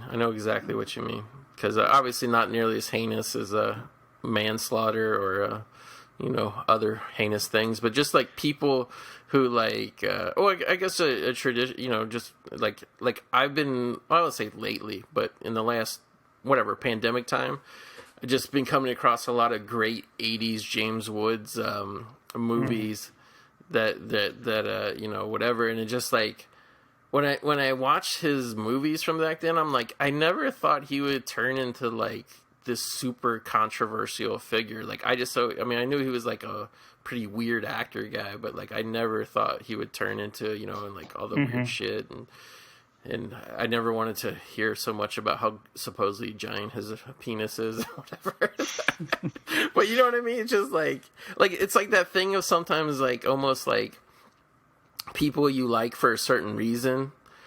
and like he was always like, you know, especially some of his films like Cop and Bestseller, like he plays like a cocky prick, and you never think like, oh, that person's just like 20 years from now, 30 years from now is just going to become a caricature of the characters they used to play. You know what I mean? Yeah. So yeah, sorry for that, but I don't know. It's like a stream of conscious when you think about old shit. No. Like, well, it wouldn't be one of our episodes without some kind of tangent. So yeah, that's true. So Trev, what do you got next on your list? Yeah, I'll get us back on track here. So my second, I don't know how you feel about this film. I'm not sure we've ever talked about this franchise in general or this particular entry, but this is my number 2 is Star Trek II: The Wrath of Khan. My favorite Trek film by far. I think that's usually fairly the general consensus. But this is a very interesting film because I am a Star Trek fan up to a certain point. I'm not into any like the new Trek stuff or whatever, but my fandom really started with the movies. I definitely saw more of the movies before I went and started diving back into the show. But also when we were young, Next Generation was on. I'd seen more of that than anything with the original cast. So I really knew the original cast primarily from the movies. And this is one that was on cable a lot. And it was just, when I was a kid, this movie was like so thrilling. I thought this was like as good as it gets in terms of action. And it's funny to sit down and watch it now. And obviously I think this probably a younger generation wouldn't call this an action movie. But to me, it still is thrilling. Maybe that is just the nostalgia. But it certainly is these two incredible characters, right? This is, William Shatner at his best as Kirk. I know it's very in vogue to make fun of William Shatner's acting style and just say he's not a great actor. But when he really lays into it, I think he does have a particular skill. And I think Kirk is a great character. And he's really at his best in this film. And then to give him just such a pure nemesis of Ricardo Montalban just having the time of his life as Khan, one of my favorite like on-screen villains ever, because he's just like, talk about chewing scenery. He's just devouring it. And he's just in this battle of wills between the two of them. These two characters who never appear on screen together in this movie, and yet you still just see them, in your head. You just think of these two as like, oh, that's the one, this eternal kind of, enemy kind of relationship. The ear things freaked me the hell out when I was a kid. That's an image that sticks with me and still grosses me out and is upsetting. Just the fun of, this is like really the first time they ever really established Star Trek as kind of naval battles in space, and just how well done that is. But the reason I say it's an interesting film also is I also acknowledge this movie is so important in Star Trek history because this is the point where Star Trek really changes and goes in a different trajectory.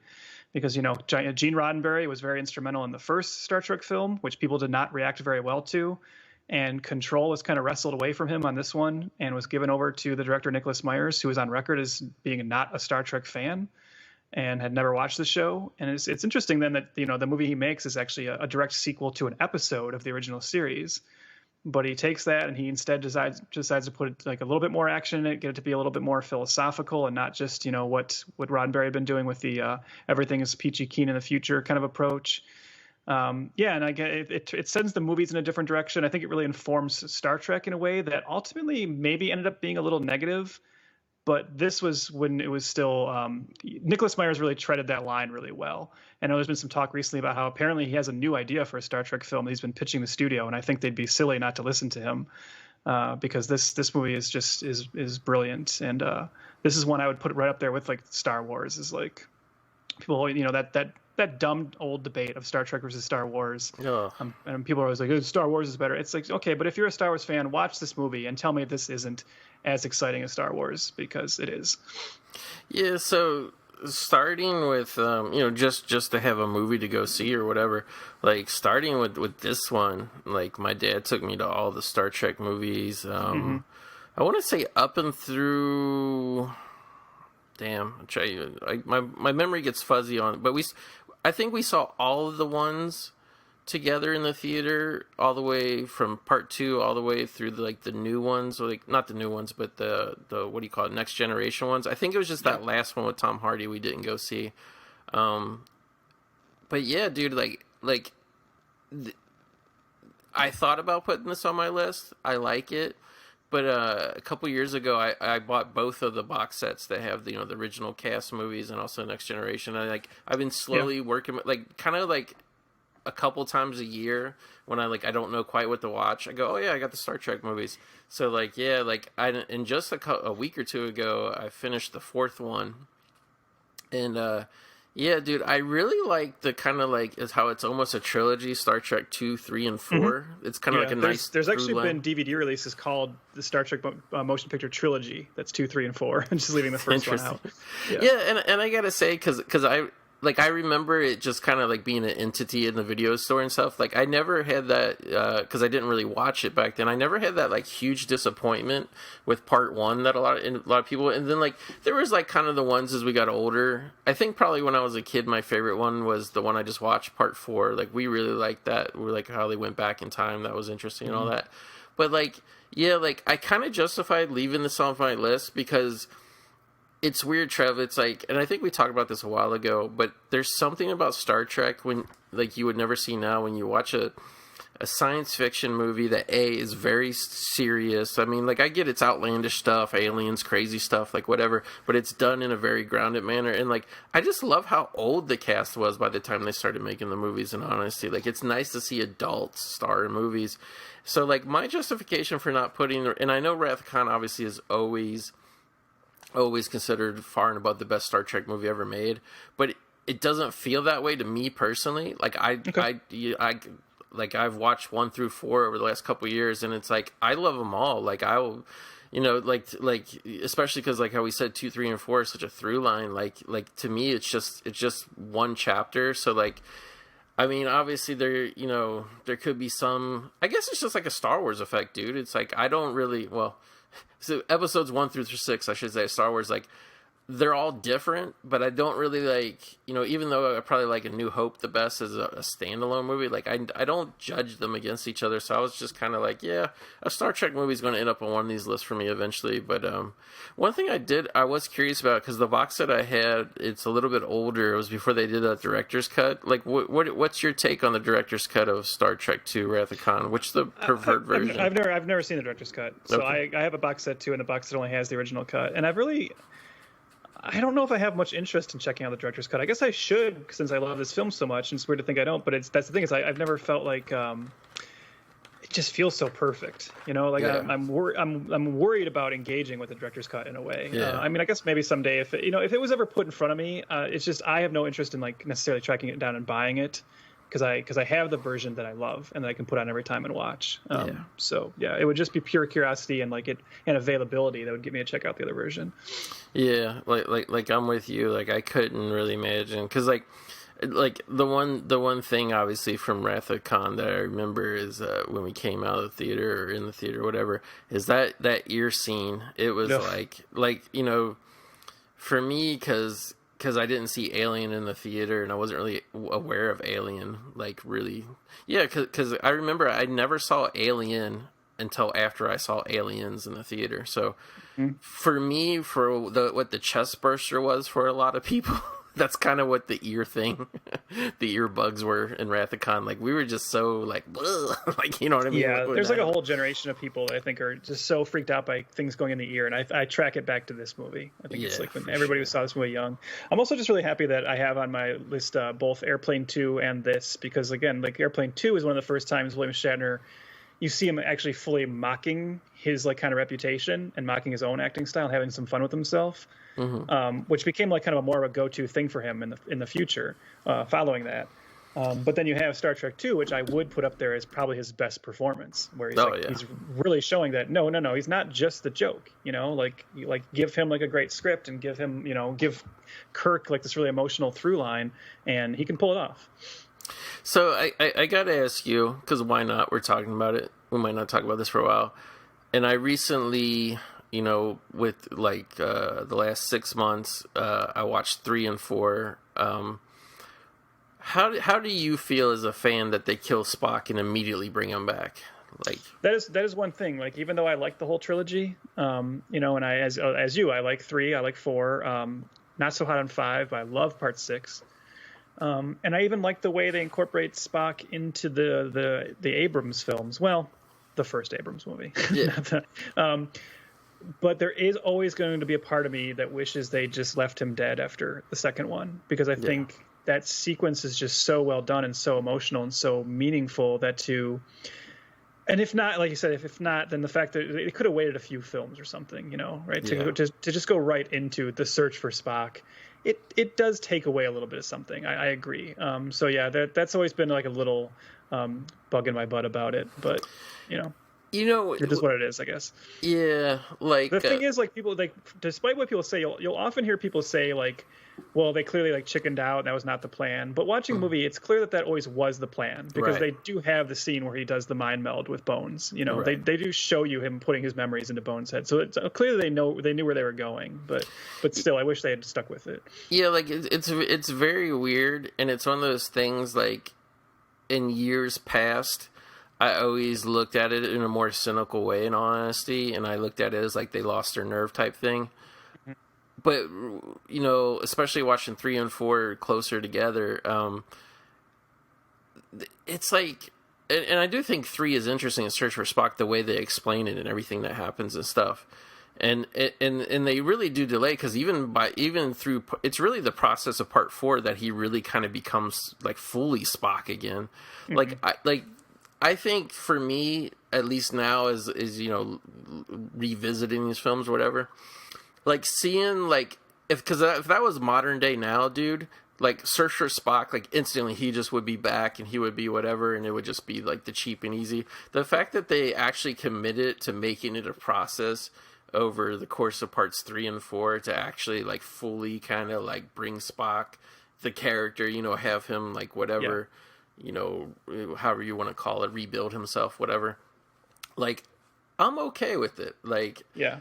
Well, we have proof of what you just said, because when we get to J.J. Abrams' second Star Trek film and him doing his stupid BS, we have Kirk dying and 2 minutes later being revived. Oh yeah, and just being and everything's fine. And they couldn't even like stick through it to like going into another film. Yeah, I gotta say, like, I was on board with the first Abrams Star Trek.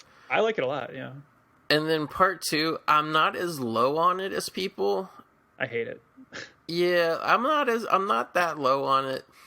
But without going into a whole nother can of worms, like I'm almost very close to being full on J.J. Abrams boycott film. I mean, to me, I don't know how to describe it. Like I've never seen a director of big movies, at least, like I don't care if I'm watching some shitty cheap Roger Corman New World Pictures type thing, but of major studio films, I've never seen somebody pander so fucking hard and also just be willing to say, oh, this happens just because I want it to happen. Like mm-hmm. It never earns anything, that motherfucker. And he turned around and he kind of did it with Star Wars. I mean, yeah, no, I mean, I think I like his first Star Trek film and I like his first Star Wars. And then the second ones he did in both franchises are atrocious. And I think this has been said before, but I think what he's really good at is he's obviously great at casting, as you see with the casts he put together for Force Awakens and for Star Trek.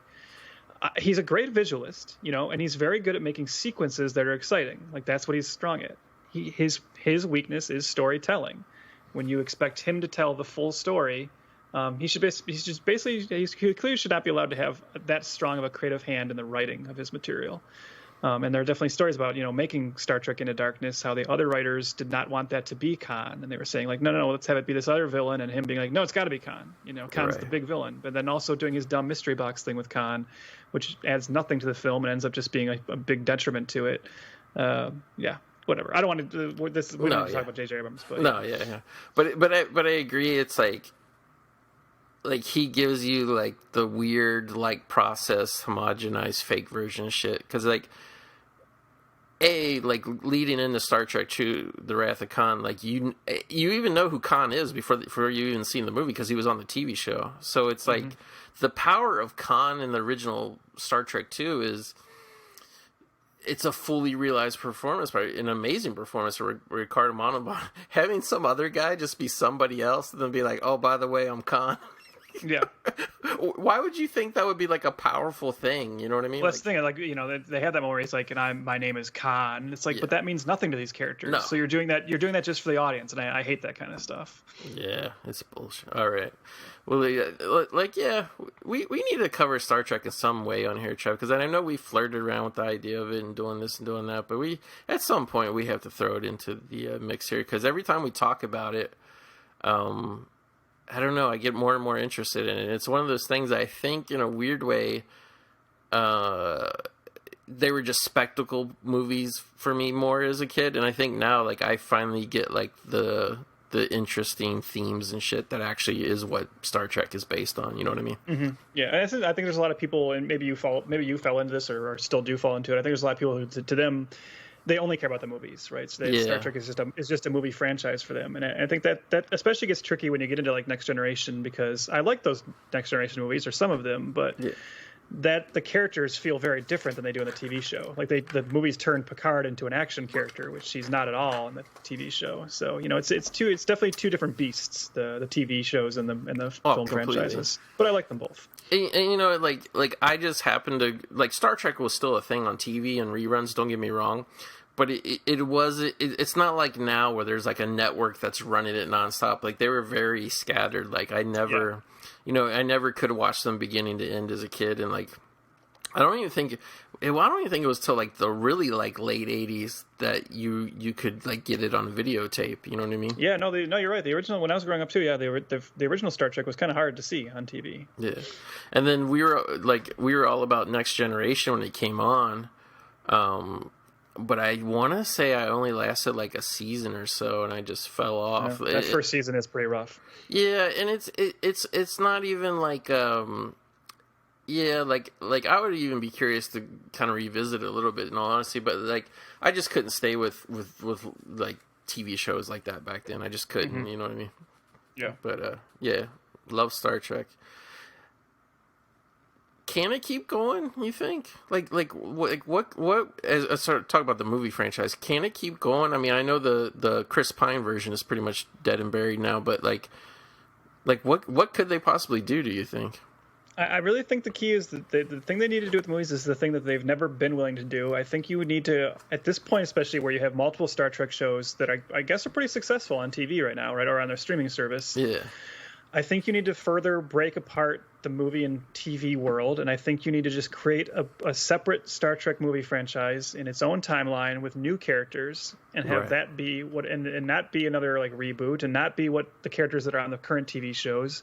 Just create a brand new crew, come up with some new general pitch for the first film, and then just run it from there. That's what I would do. I think, as much as I like that first Abrams film, I think ultimately, and I like the third one too, Star Trek Beyond, but I think ultimately, I think it was a mistake to go backwards like that, and give us those characters again. I would have preferred brand new characters. Yeah. I even have the collector's cut from Star Trek Beyond. I like it a lot. Yeah, it's good. I kind of want to get that poster. I know we keep ragging on, and if you hate Star Trek, you're probably hating this part of the show right now, but I kind of want to get that poster. One thing I did like about J.J. Abrams' mimicry bullshit is I like that poster for, I'm pretty sure it's Beyond, where they recreate the original teaser poster for Star Trek. You know what I'm talking about? Like with the 3 colors. Oh, yeah. I know what you're talking about. Yeah, it's cool. I think that was Beyond, yeah. Yeah, I might have to get that if I ever get a big enough house to put posters up. So anyway, moving along. I won't have too much to say about this film, because I covered it about a year ago on the podcast. But, dude, I have fallen all in love again, all over again, Trev, with the original Poltergeist film. I love this movie, man. Always loved it. Loved it as a kid when I saw it. You know, got the Blu-ray, whatever, a few years back. And, just rewatching it again for the show, man. Like, this isn't another one, like, I have the nostalgic feels for it and all that, but I'm just drawn into the dynamic of the family, the parents, everything. And again, like, I think this has some of my favorite optical effects, like the creatures that come through the portal, and like there's smaller puppets, but they blow them up to, you know, on screen or whatever. So like, whereas I think The Thing by far, I think, is the best practical effects. This is some of my favorite optical effects ever in the movie. But yeah, don't need to say too much, but I love Poltergeist, Spielberg, You know, it has a Spielberg feel with a little bit of Tobe Hooper with all the rotting skeleton bullshit. I don't know, dude. Just Poltergeist is like it's the nice mix of horror and like Steven Spielberg, like big budget. Like I don't know what you would call it. Like what would you call the Spielberg feel of like Jaws, E.T., Raiders, and all that? Like what would you really call that? Like wonderment, right? Yeah. Like that's like there's just something you like. Like wonder like is infused through his films. Even in a film like Poltergeist, which is scary and is intense, but there's still this sense of wonder. That of especially in the early sequences when they're just kind of having fun with the ghosts and things like that. Yeah, and it's like another one where we talk about like debates that don't interest us. Good Lord, in the last few years, we got the return of the stupid. Who really directed this movie? And that's just, to me, again, this is. First of all, I want to say I'm super happy this is your number one because this was my number 11. This was the one that I had the hardest time leaving off. Well, this is actually my number 2, Trev. Oh, sorry. Okay, yeah. So, but I'm glad it's on your list. So. Yeah. Because I felt really weird putting Airplane 2 ahead of this, but it was ultimately more about where like I said, Airplane 2 is just like more nostalgic for me a little bit. Yeah. But yeah, so the debate about like, was this a Tobe Hooper film or did Spielberg secretly direct it? I mean, look, you look at this movie and like you just said, that debate is meaningless because both of them are so in this movie. This movie could only exist if both these guys worked on it. You feel both of them, and it's like you realize these two guys were working together, and the best of both their worlds were coming through. And yeah, so that's all I have to say. But like, I love this movie too. I think of it as a Tobe Hooper film, but the Spielberg influence is clear, and I'm glad it's there because it creates this kind of like this awesome merger of their two styles. Oh yeah, like I mean, this is kind of the conclusion I came up with and kind of expressed on when we did the episode was, like, literally, this is a movie Spielberg would have directed, but he couldn't because of some contractual and scheduling things. So like, basically, this was basically a movie where Tobe Hooper was an employee of Steven Spielberg. So I just always saw it as a straight up, you know. I don't know if it was literally 50-50, but I consider it, you know, either creatively or whatever, a 50-50. And that's I think often when you hear people say, "Oh, there's no way this could be a Tobe Hooper film," that's coming from people that think Tobe Hooper only made Texas Chainsaw Massacre.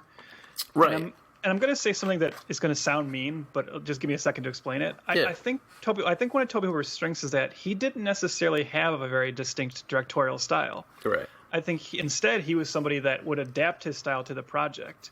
And if you look at Texas Chainsaw Massacre, but then you look at Life Force, and then you look at Invaders from Mars, and then you look at something like Toolbox Murders later, I think you could easily see how Poltergeist could be him. Because like you said, once he's working in the Spielberg range, he's going to adapt to that kind of filmmaking style.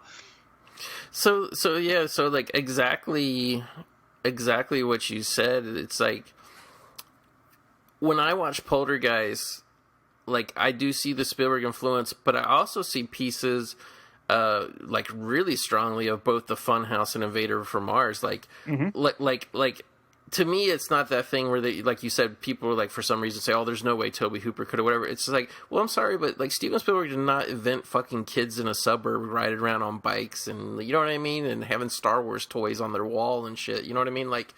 Like, stop looking at it as such a microscopic thing and look at Tobe Hooper's overall work. And it's like, if anything, in all honesty, he made just as many movies. He made more movies that were big and spectacle-filled, like Life Force, Poltergeist, Invaders from Mars, than he actually did low-budget, gritty horror like Texas Chainsaw. So it's like, I don't know. It's just like...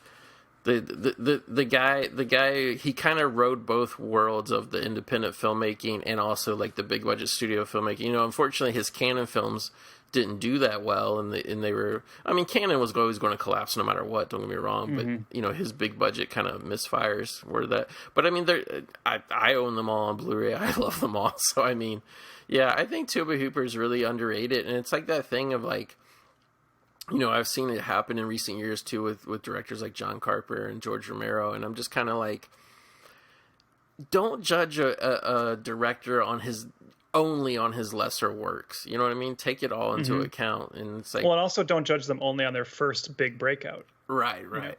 Yeah.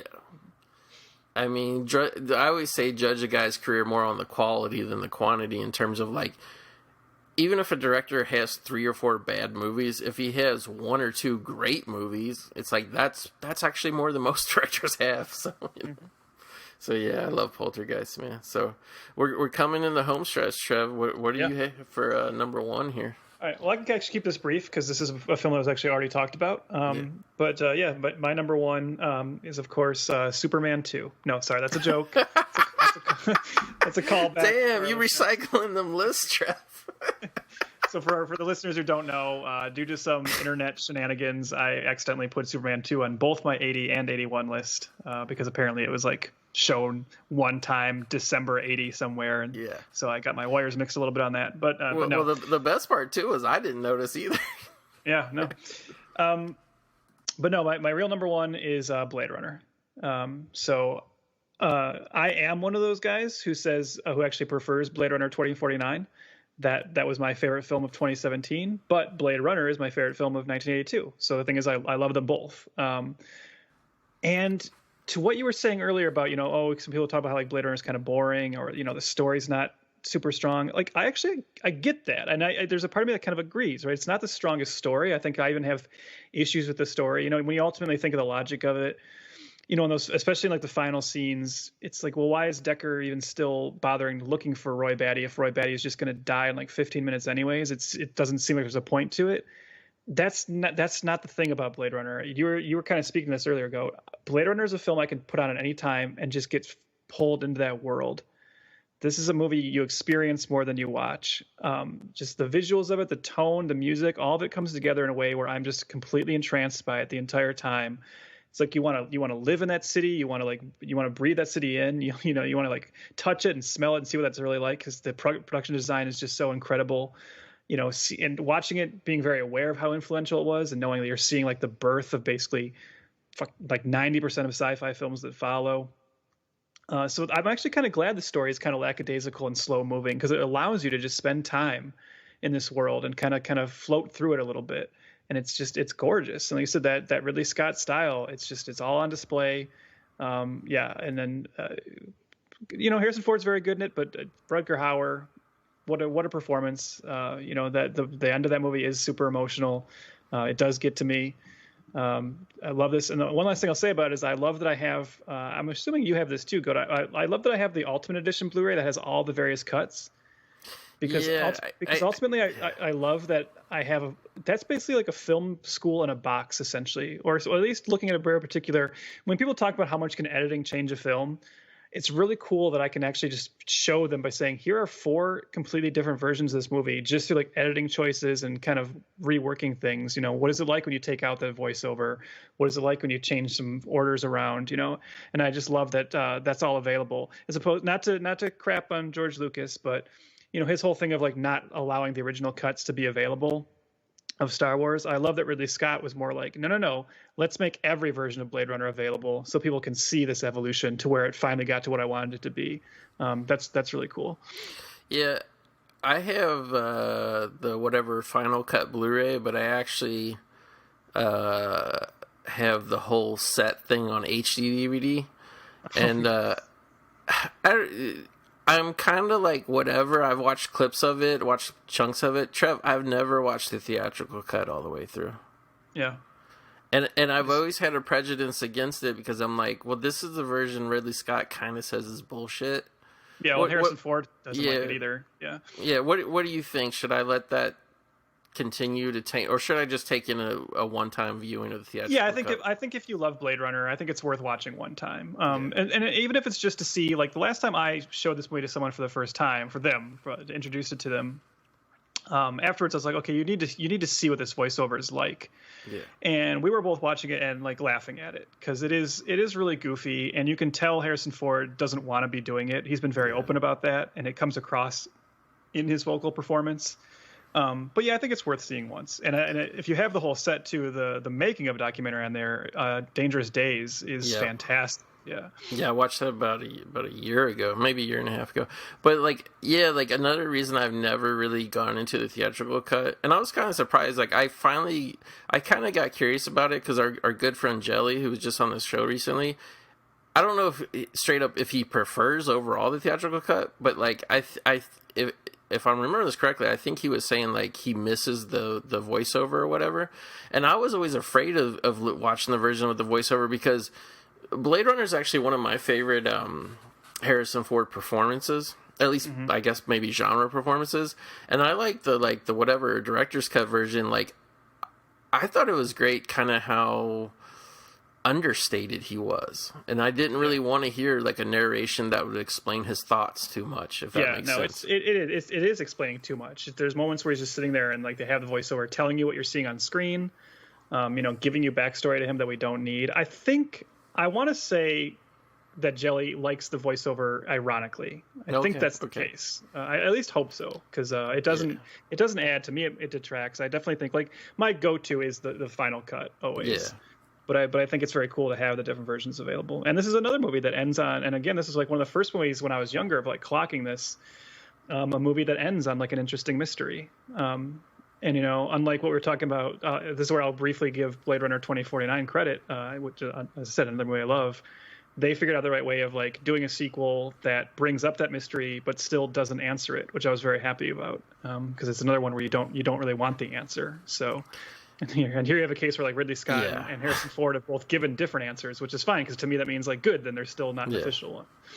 I gotta say the answer that much like the conclusion of the thing, the answer that Ridley Scott in recent years has given, that never crossed my mind ever the many times I watched the movie. So, and like once he said that, I kind of see the clues that he's leaving there, that could be a possibility. But I don't know. I don't buy it. It doesn't feel earned to me, or it doesn't feel like at the very least like even if that is a possibility that would be definitive. You know what I mean? Mm-hmm. The one thing I don't like, and I'm curious it's like literally the only thing I don't like about the movie isn't it that like footage from The Shining they use at the end? Like when the very end when they're driving away in the car or whatever. I don't know. Yeah, I thought it was. I don't know if it's on all the versions, but like, yeah. Anyway, the one thing I don't like is there's a scene where he uses like some, future tech to zoom into a picture, and then at some point he actually has it where the tech is able to turn a corner in the picture, and that's always bothered me because I feel like that breaks like the reality of like that makes just no sense. Right. Yeah, that is weird, but yeah, I love Blade Runner and. Yeah, like I have to say, like, and it's interesting that you're one of the people that you love it, but you like the sequel even more. I have a hard time grasping if in my mind if the sequel feels authentic or not, and I don't know if that's not because Ridley Scott didn't make it, but I think more than anything, and I've been kind of I don't know. Well, Hampton Fancher wrote it. I mean, so it's, Ridley Scott was definitely involved. I think, I mean, maybe I see what you get a little bit. It doesn't have the same exact feel as Blade Runner, but again, I don't know if I wanted it to. Right. Just the way, like you could say, does Aliens feel authentic to Alien because it's a different vibe? Right. But it's kind of the same thing of like Blade Runner 2049. I thought what I find amazing about that film is it found a way to make what is admittedly a more blockbuster version of Blade Runner, but I didn't think it sacrificed any of like the intelligence or the kind of deeper meanings. I think that's still in there, and I think that's why I love like Denis Villeneuve. I think he's proven to be like really like with stuff like that and Arrival, he knows how to like perfectly find that balance of heady ideas, but still the kind of popcorn fare that draws in a mainstream audience as well. I mean, obviously it didn't work with Blade Runner 2049 because it bombed, but whatever. But you know what though? It's like in a weird way. I know we all think Blade Runner is this huge movie, but it's like I think there's something weird, and it's again with the studios trying to kind of mine the nostalgia, ploy a little bit. But I don't think it really ever pays off the way they want when you make a sequel to a cult film that was a flop, because the same thing happened with Tron as well. They made like the blockbuster modern day Tron Legacy, and it's just like, dude, it's like nobody really liked this 40 years ago. You know what I mean? And like with Blade Runner, I have to say, because I do love Villeneuve too. It took me a long time to see The Arrival. I finally checked it out on video, loved it. Saw Prisoners in the theater, loved that. Yeah, with me, it's less like I don't think he prostituted the Blade Runner story. I don't think he made like a sellout version of Blade Runner. With me, it was just more like I almost question, like, in a weird way, the kind of like spiritual morality in making any sort of sequel to Blade Runner, if that makes sense. Like, to me, it was just like, I guess maybe it's like one of those movies where it's like, I think it just maybe would have been stronger to just make one film. You know what I mean? I mean, I guess I kind of get that, but I guess I ultimately do disagree because, as I said, it's a world I want to like live in more. And in fact, I've even like there's recently been a comic book called Blade Runner 2019 that I've been reading. Wow. And I just feel like, yeah, that's a world where, if there's so much you can explore in there. And if they ever made another Blade Runner, I would definitely check it out again. I would watch a Blade Runner show. It's like it's just a world I think is worth exploring. Well, let me ask you this question, because I think maybe this is where some of the roadblock is coming for me personally. Would you have easily, do you think and it's, again, this is like a what if theoretical question, but do you think you would have enjoyed Blade Runner 2049 just as much if Harrison Ford or his character weren't in it at all? I think so, especially since he comes in so late, right? Which I also liked. I liked that the movie had like the kind of courage to not have him be front and center for the entire movie. I'm sure partly that was knowing Harrison Ford. I'm sure that was partly his decision as well. But yeah, I think he's used just the right way in it to where he's just peppered in enough at the end to be that callback. But I do think I would have, because as I said, I mean, and not that a movie is the same as a comic book, but the comic book I was just reading, Blade Runner 2019, that's the story of an entirely new character, a different Blade Runner, right? Just this like new story, and I think I would have still enjoyed it. But I think it is nice that it does serve as a direct sequel and pays off some of these story elements. Yeah, I think that maybe that's the problem with me is like I do enjoy Harrison Ford's introduction, the way they kind of introduce him in Blade Runner 2049, but like. Yeah, I think I would have preferred it if it was strictly about Gosling's character, but whatever. I still need to watch it again. I've only seen it since in the theater, and it was kind of one of those things where I was kind of like, I just immediately wrote it off like in my own personal head canon, and it didn't exist. And then also, too, there was let's be honest, it was a trend of mining every nostalgic sequel you can get, and thankfully that's kind of stopped. But yeah, I need to give it a revisit for sure, but yeah. So yeah, now the moment of truth, and I feel like this is like going to be like the most, after you did Blade Runner, this is like the most anticlimactic thing. But this movie, even though I always enjoyed it as a kid, always loved it, this movie has become a personal obsession for me over the last 10 years. I literally buy as much merchandise as I could. I like literally over Christmas, I purchased 6 or 7 new T-shirts with imagery from this film. Yeah, my number one film, as crazy as it is, I can't help it, Trev. I got a fever, and the only cure for me is more Halloween 3 Season of the Witch. Cool. Yeah.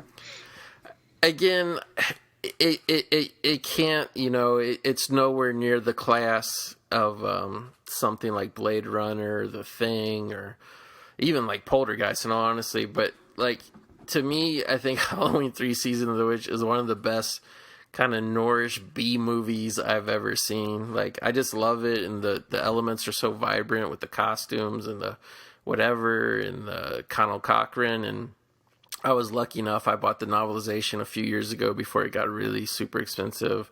Been buying collectibles from it. It's just like the one movie I never get tired of, and even in like when I'm like not like like I'm a little burnt out on actually watching the movie itself. I always, like I said, I'm always on the hunt for new collectibles. And like, I kind of love how this movie went from being universally hated to like, I don't know if you're like up to date with everything, but like, this is like almost a cottage industry, Trev, of re-releasing these masks.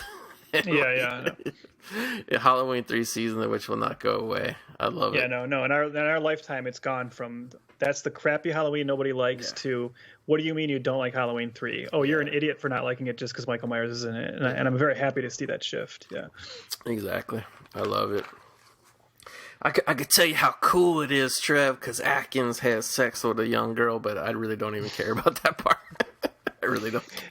Now, is there like, because I quite like Halloween 4 quite a bit, and there's other sequels that have bits for me. I like some of H2O, but is there a part of you that does wish that Halloween 4 had just continued this trend and that they would have stuck to this? I mean, I think you and I have talked before about how, like, obviously the mistake was waiting till the third one to do it. Yeah.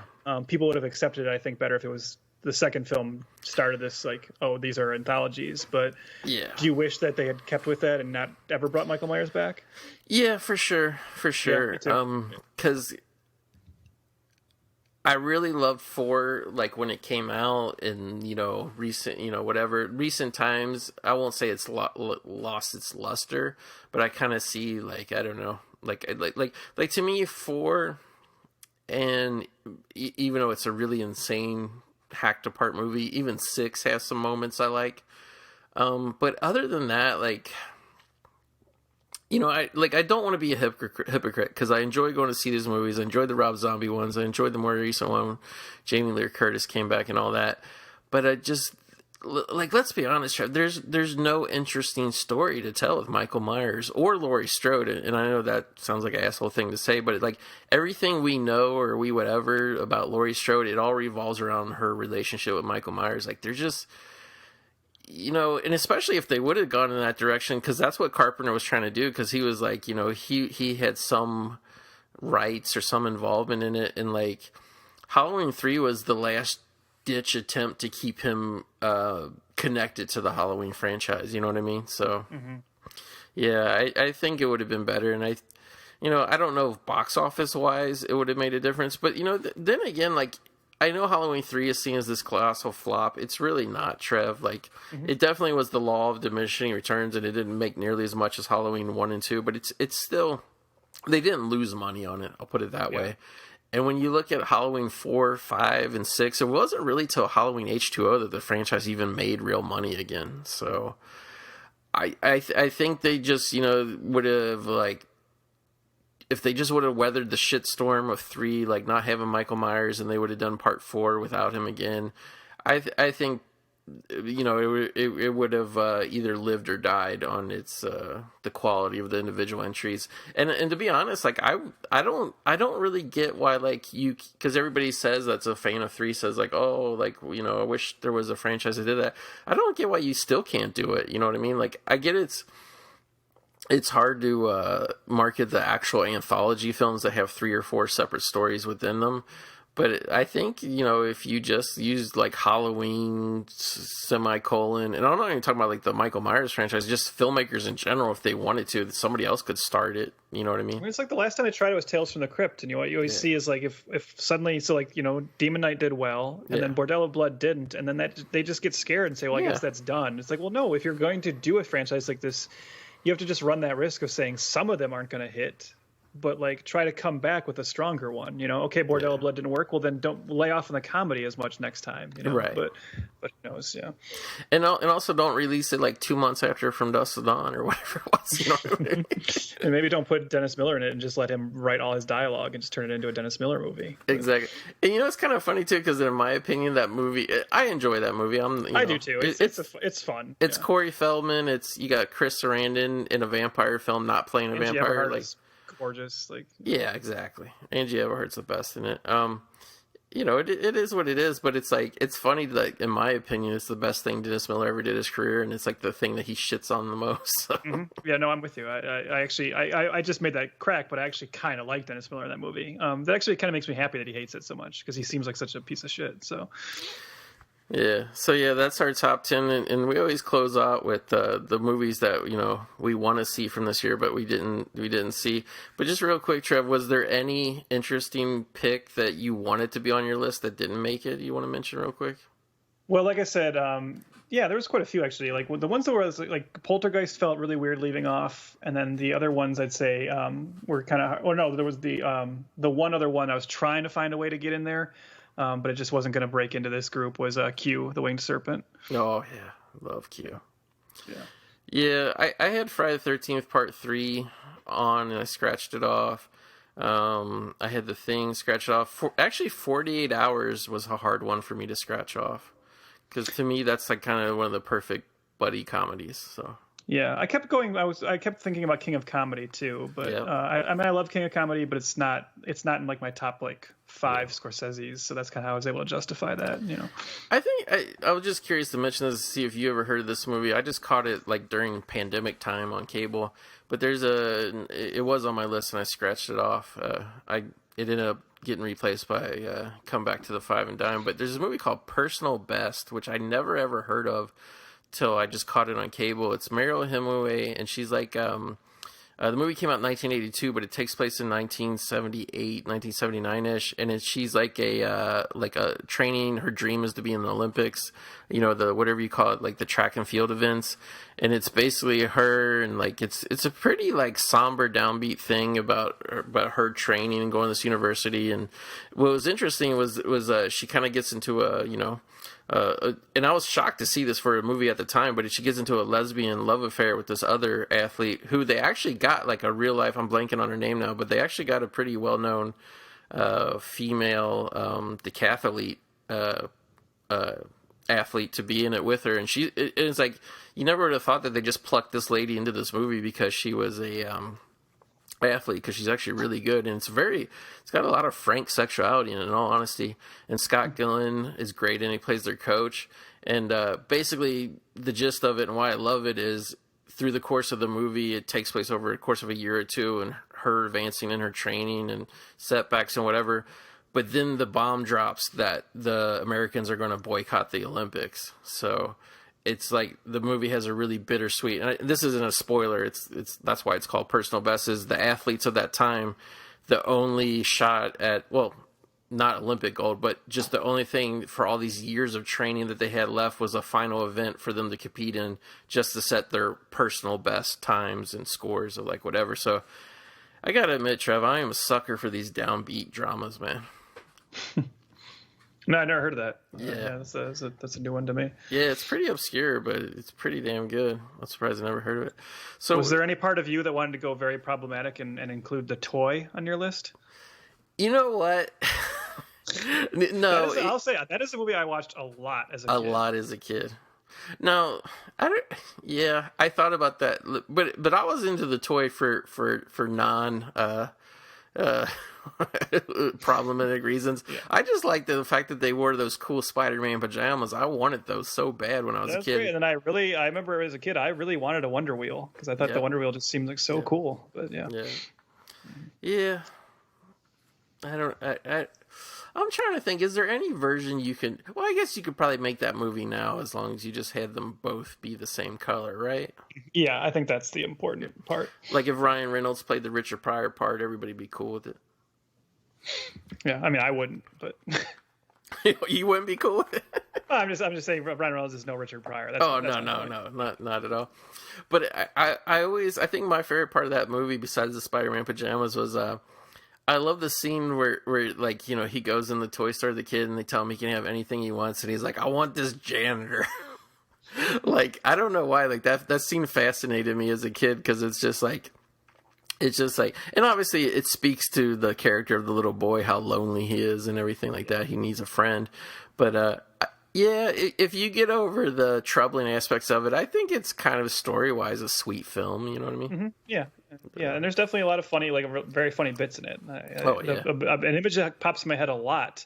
I feel like whenever I hear or see the word piranha, I think of piranhas attacking Richard Pryor in that movie and him running over the top of the water to get away from them with his pants all with little teeth marks in them. It's definitely, like, I would even venture as far as Richard Pryor goes, and I mean, he did a lot of broad comedy, don't get me wrong, but I think it's one of his, like, for lack of a better term, it's like one of his most Jim Carrey-esque performances. Yeah. So yeah, makes me want to go watch it now. I'm not going to lie. Yeah. So for the movies we want to see, I can't remember what director I saw talking about this. I can't remember if it was Tarantino or who, but I kind of been on a Nick Nolte kick lately, and I really fucked up a couple months ago. This movie was on demand on my cable system. And I downloaded it, and I didn't get to watch it before the thing started out. But I really want to see this movie Cannery Row with Nick Nolte and Deborah Winger. And it's just literally like a movie that takes place, in old times. And it's just about this this area, literally Cannery Row of this like dock, and it's like the economy there is dying of the fish trade, and Nick Nolte kind of plays a guy who he has the means to get out of there, but he chooses to live in this sad and depressing environment. Are you familiar with Cannery Row at all, Trev? I've heard the title, but I couldn't say I know anything about it really. Yeah. So what's one that you want to see, Trev? So one that I'm actually fairly surprised I haven't seen, just because it seems to fall into a genre I quite like, of like these kind of this thing that was really big in the late 70s and early 80s of vigilante films. Yeah. Like I could have thrown Death Wish 2 into this list as well, but I'm one of those weirdos who kind of prefers Death Wish 3 because of how I love how stupid that one is. But there's a film called Fighting Back. Do you know about this? I've actually seen it a million years ago. Okay, yeah. So it sounds like it would totally be up my alley. First, it's directed by Louis Teague, who did Alligator and Cujo, Cat's Eye. So it's a director I'm a fan of his stuff, and stars Tom Skerritt, and it just sounds like basically another a bit basically in that same vein of Death Wish and like Vigilante with Robert Forster. About this guy who creates a neighborhood patrol of citizens in Philadelphia. And essentially just that kind of general, like, here's the regular Joe fighting back against the hoodlums that are, destroying the city. I'm sure it probably has some, today problematic, elements in terms of, this stand and fight kind of idealism. But that's part of the fun of these films as well. And I really like, as I said, I like the Death Wish series. I like this kind of genre. So, yeah, this is one I want to check out at some point. Yeah, I mean, I think probably people of our age probably grew up on these type of vigilante films, Trev. But as I get older, the one thing, and like when I watch them, and obviously like with the Death Wish films in particular, I actually really like the first Death Wish quite a bit. Oh, I do too. Yeah, that is the best one. Yeah. Yeah.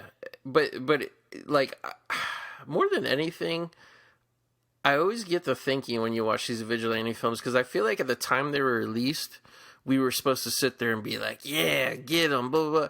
But now it's like, it really makes you wonder, like, is this really any better than, like, what the bad guys are doing? You know what I mean? Oh, yeah. Well, I think that's what's interesting about them, right? That's, it's like a character like the Punisher, who when you're a kid, you might think, like, oh, he's so cool. And I think as you get older, you understand what the problematic elements are of him, but that makes the storytelling around him more compelling, if the right people are handling it. Right. No, yeah. It's interesting, but yeah, I actually did see this on the list, and I was just like, I very vaguely remember it because I looked up some stills of it, and I saw Tom Skerritt, and I was like, yeah, like I remember this movie, but it's actually is one I want to watch because I really don't remember shit about it. But another one I had no idea this film existed, Trev, and I'm curious if you ever heard of it. A movie called Wrong is Right, starring Sean Connery. Have you? Okay, I was looking at that one too, but I almost put it on this list, but I didn't. Yeah. Yeah. So just to explain the concept real quick, and again, I'm just going off a summary, but it sounds very interesting. Basically, it's like, at the time the movie was made, it's taking place in probably a near future, a few years away, whatever, and it's basically Sean Connery plays an unscrupulous reporter where it's like basically the world is headed towards World War III. There's like violence all across the globe. And like Sean Connery, like he kind of runs and it's kind of taken over primetime TV even more than just regular news programs. The people are really fascinated by this. It's almost like tabloid TV, but about real world affairs.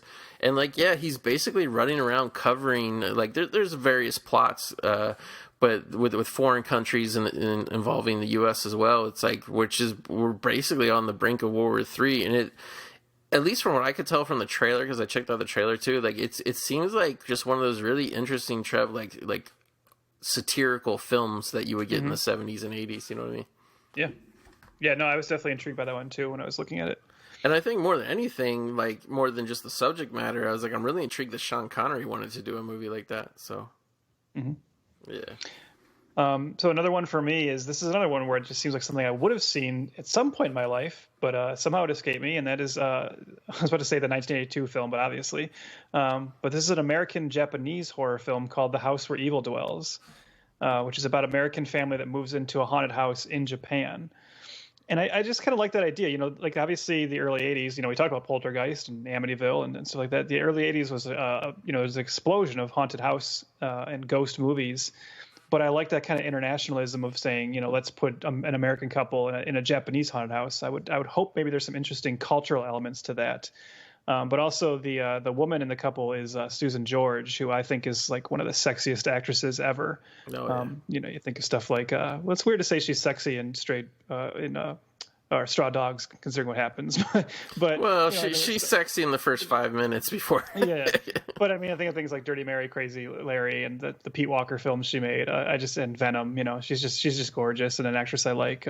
So yeah, I don't know. I mean, I'm looking at this. It's not like it has the most amazing reviews, but I'll watch any kind of like supernatural ghost movie made from this time period. And like I said, the Japanese element sounds a little interesting to me.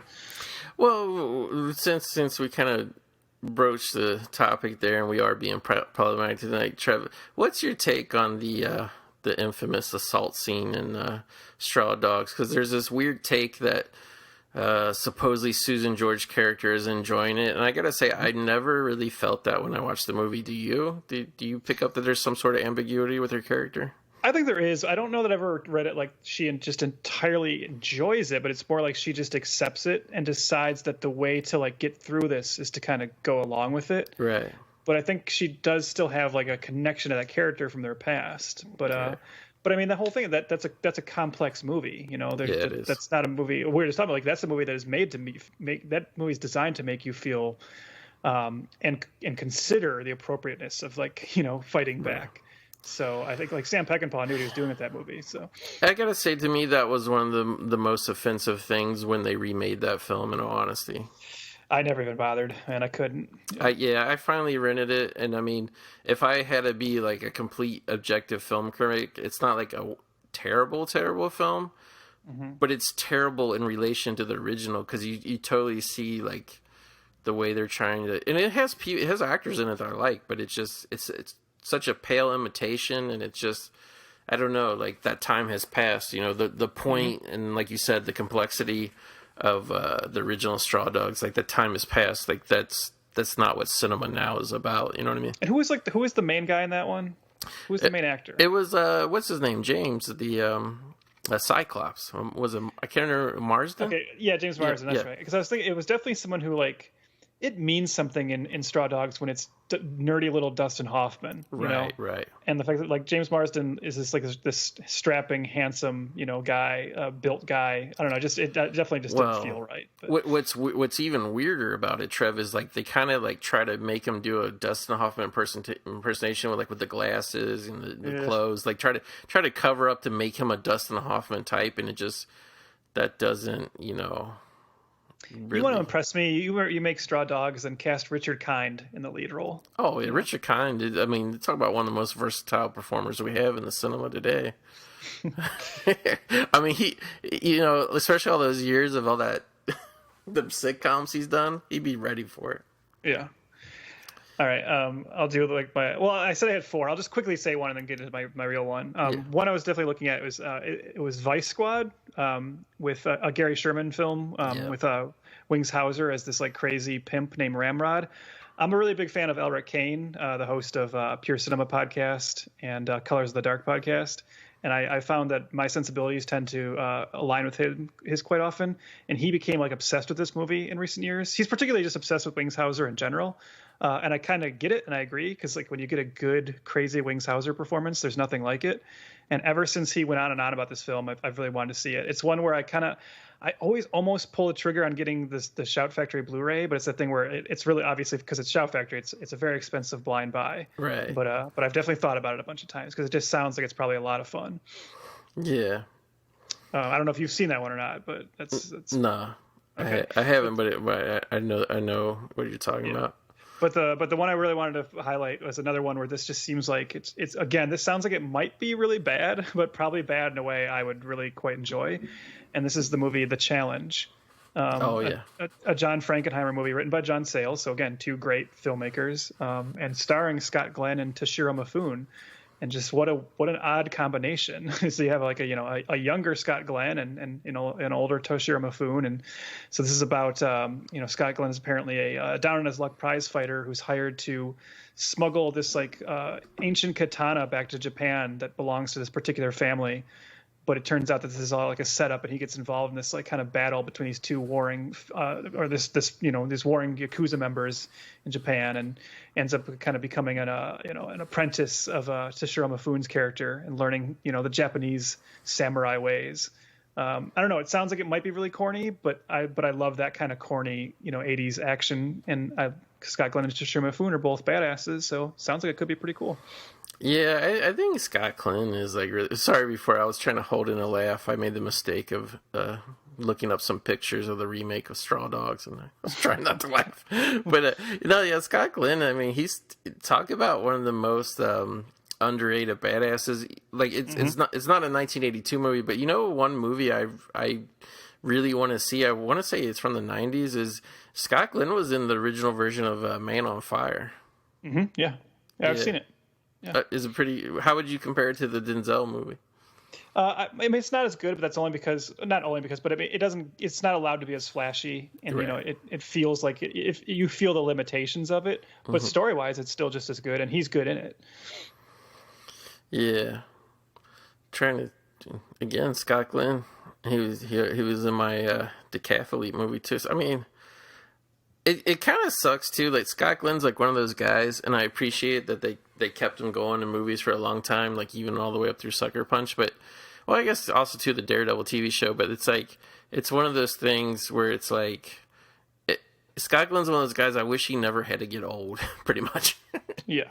Same with Charles Bronson. It's like there's just certain guys that are like they're so perfect for those type of roles, and you don't want to see them, quote unquote, age out of them. Mm-hmm.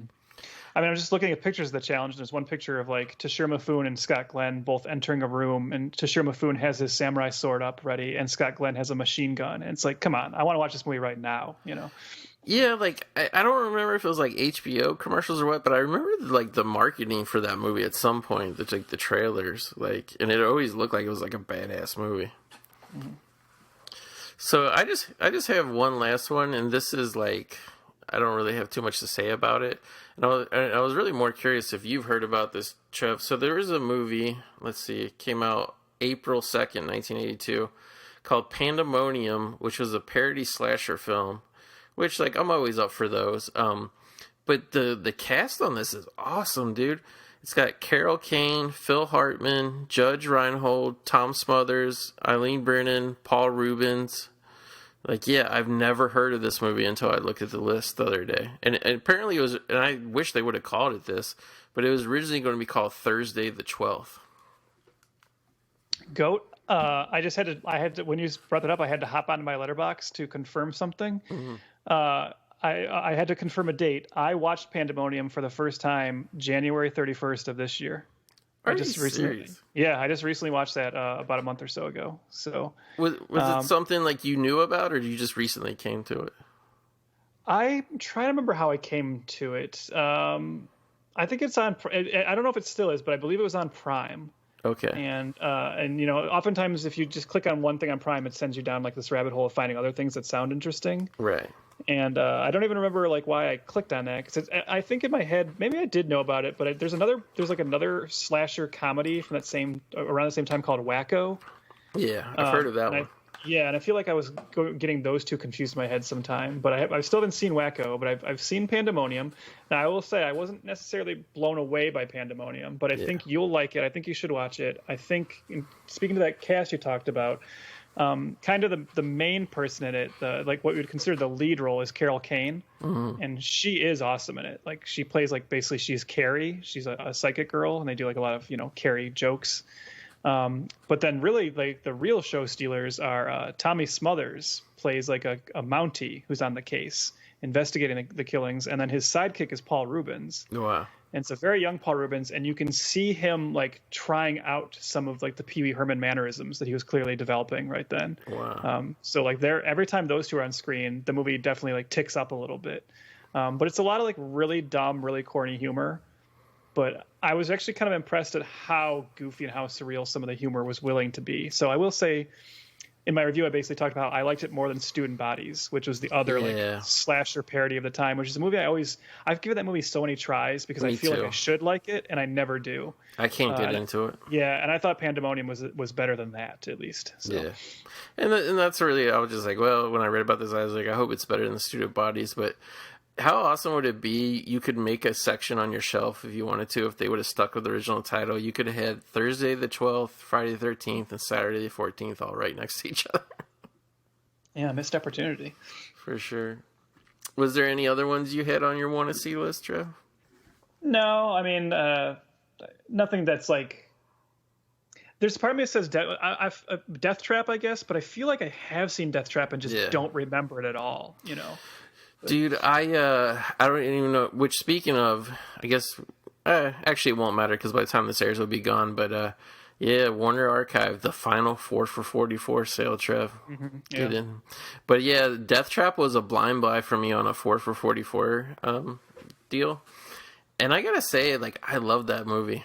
Mm-hmm. Again, it's another like play translated into a movie. It all takes place in one house.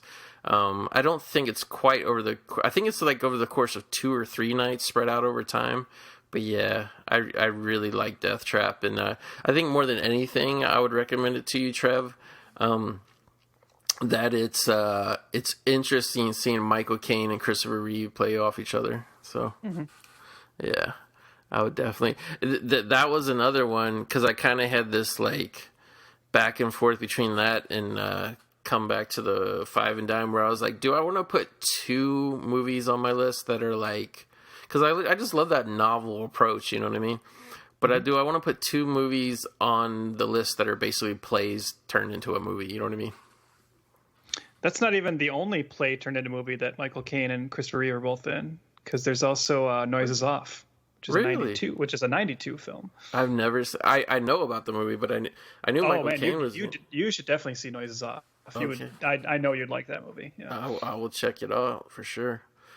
So yeah, we have officially reached the minimal requirement for one of these favorite movie shows. Trev. We are now at 2 hours 30 minutes, and yeah, I mean that's pretty interesting. Can you imagine? Like, what do you think the cutoff year will be? Of like, you know, in time that we'll stop doing these, where the year will be so great that we won't have to do them anymore. I don't know if that's the way to phrase it. I could keep going forever. You know, I don't know if I told you this before, Goat, but maybe I mentioned this to you. But like, so last year in the early days of the lockdowns and the pandemic, when we were first all struggling, trying to figure out ways to like occupy our minds and our time, you know, one thing I did. We're probably getting close to like the year anniversary of me starting to do this.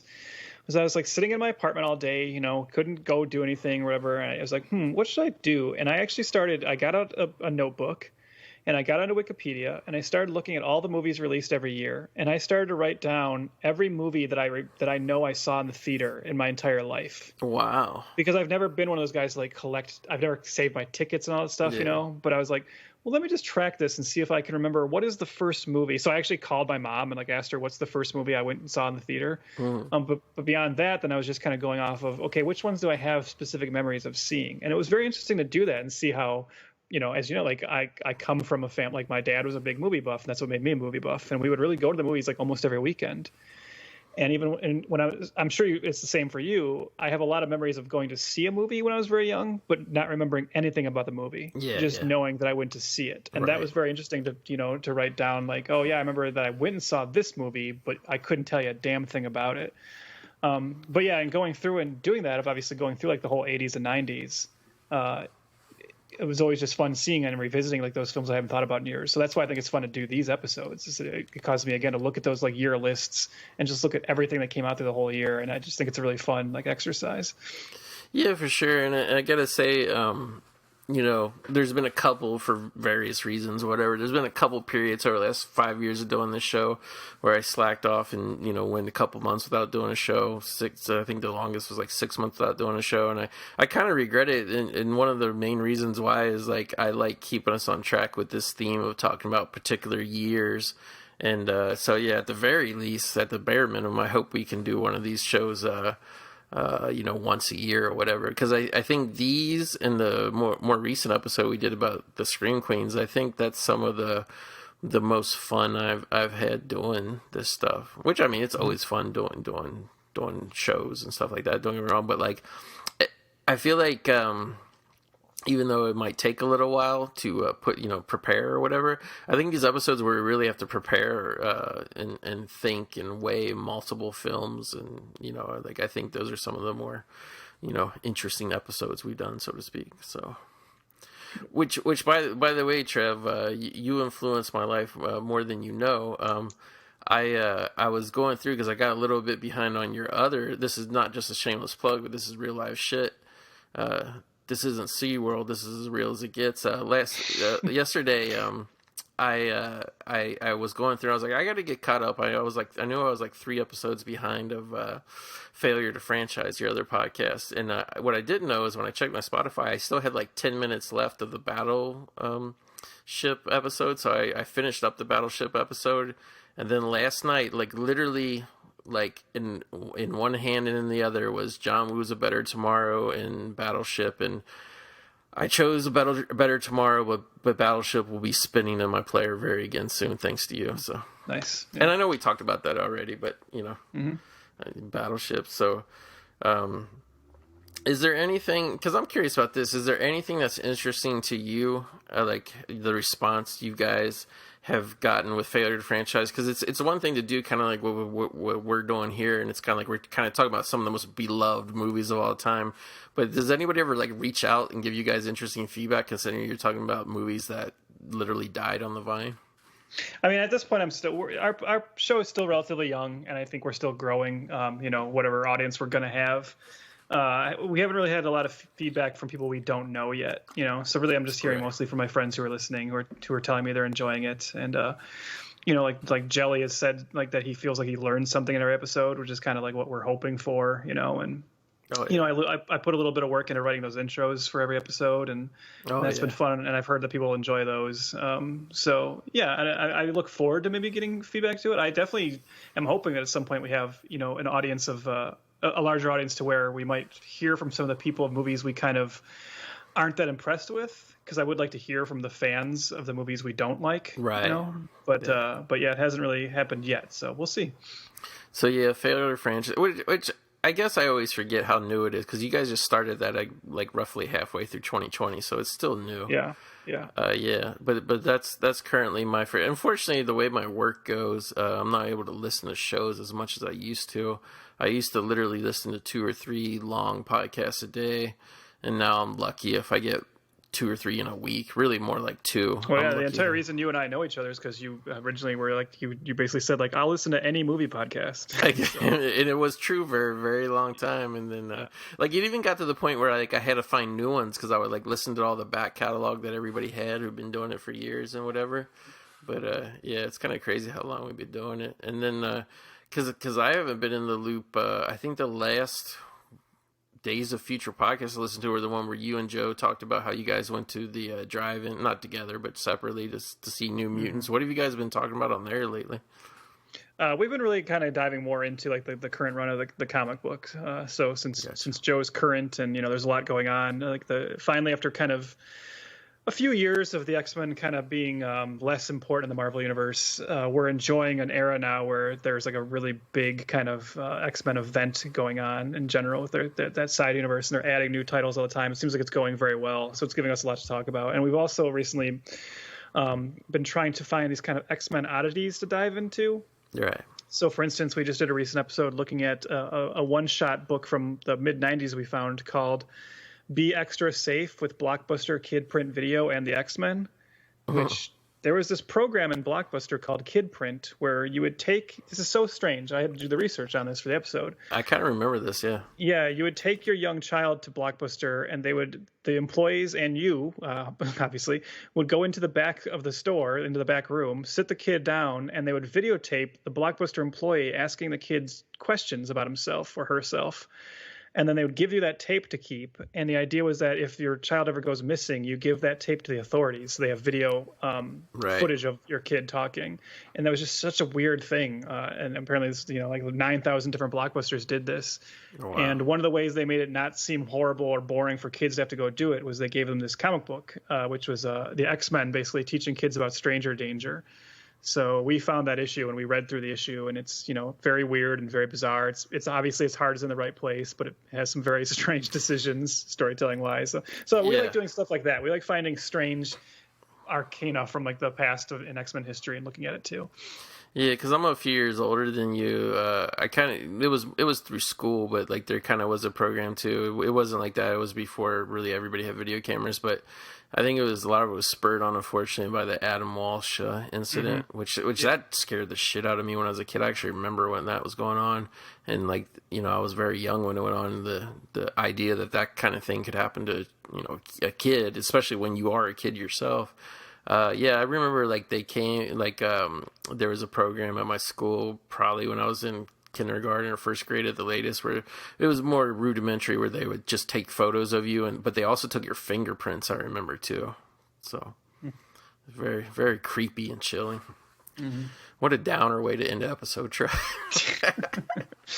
But no, like I wanted to thank you obviously, and I know we recorded it about a month back, but the Scream Queens episode, I'm happy to report that, yes, I did tag her, and yes, we did get a like from Brink Stevens on Instagram, so I was actually very happy about that. Nice. Yeah. That is one of my favorite podcasts I've ever done with you. I thought that was like a really fun discussion. Yeah. So. And it's like we're literally, it's only been in release for about 48 hours right now, but I was, not that it matters, because, hey, we just do it for fun, but I thought if anything, that possibly might be one that might be a little slow on the old downloads, and like within probably not even 2 days, probably within 36 hours, it had more downloads than most shows get in like the first week. So I have this little bit of hope and faith, Trev, that there's other hardcore fans of the Scream Queens out there. So yeah, I definitely think so. Yeah. So anyway, Trev, obviously I want to thank you again, man. This was a blast. Thank you for always coming up with cool ideas for shows to do. Thank you for continuing this series with me. Because I really don't know of anybody else I could possibly do this with. Because, you're a little bit younger than me, but I think everybody else that I do this show with, I think, is, like noticeably younger. So I don't even think they would really, be as familiar with the, some of these years worth of movies. But, yeah. But yeah, it's always interesting too to go through lists and find shit that you didn't even know exists. So yeah, that's definitely a nice reason to continue this. So everybody, thanks again for listening to us lather on about 40-year-old movies for 2 hours and 41 minutes. And everybody, we'll catch you again here soon, right back in the movie graveyard. You're listening to the Electronic Media Collective Podcast Network. Yeah, it's a mouthful. For more great shows, visit electronicmediacollective.com.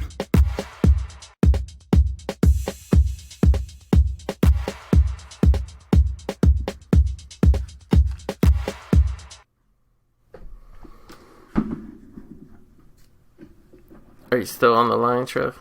I am, yeah. Sorry, I don't know what happened. Oh, I'm waiting for you. It's supposed to be my turn. Duh. Sorry about that. No, that's all right. I thought you were just taking like a little quick break. That's all right. No, I was like, what? What I'll do is I'll snip that out, and then we'll put it at the end as a blooper. How about that? Yeah, that's fine. Sorry about that, everybody. All right, here we go.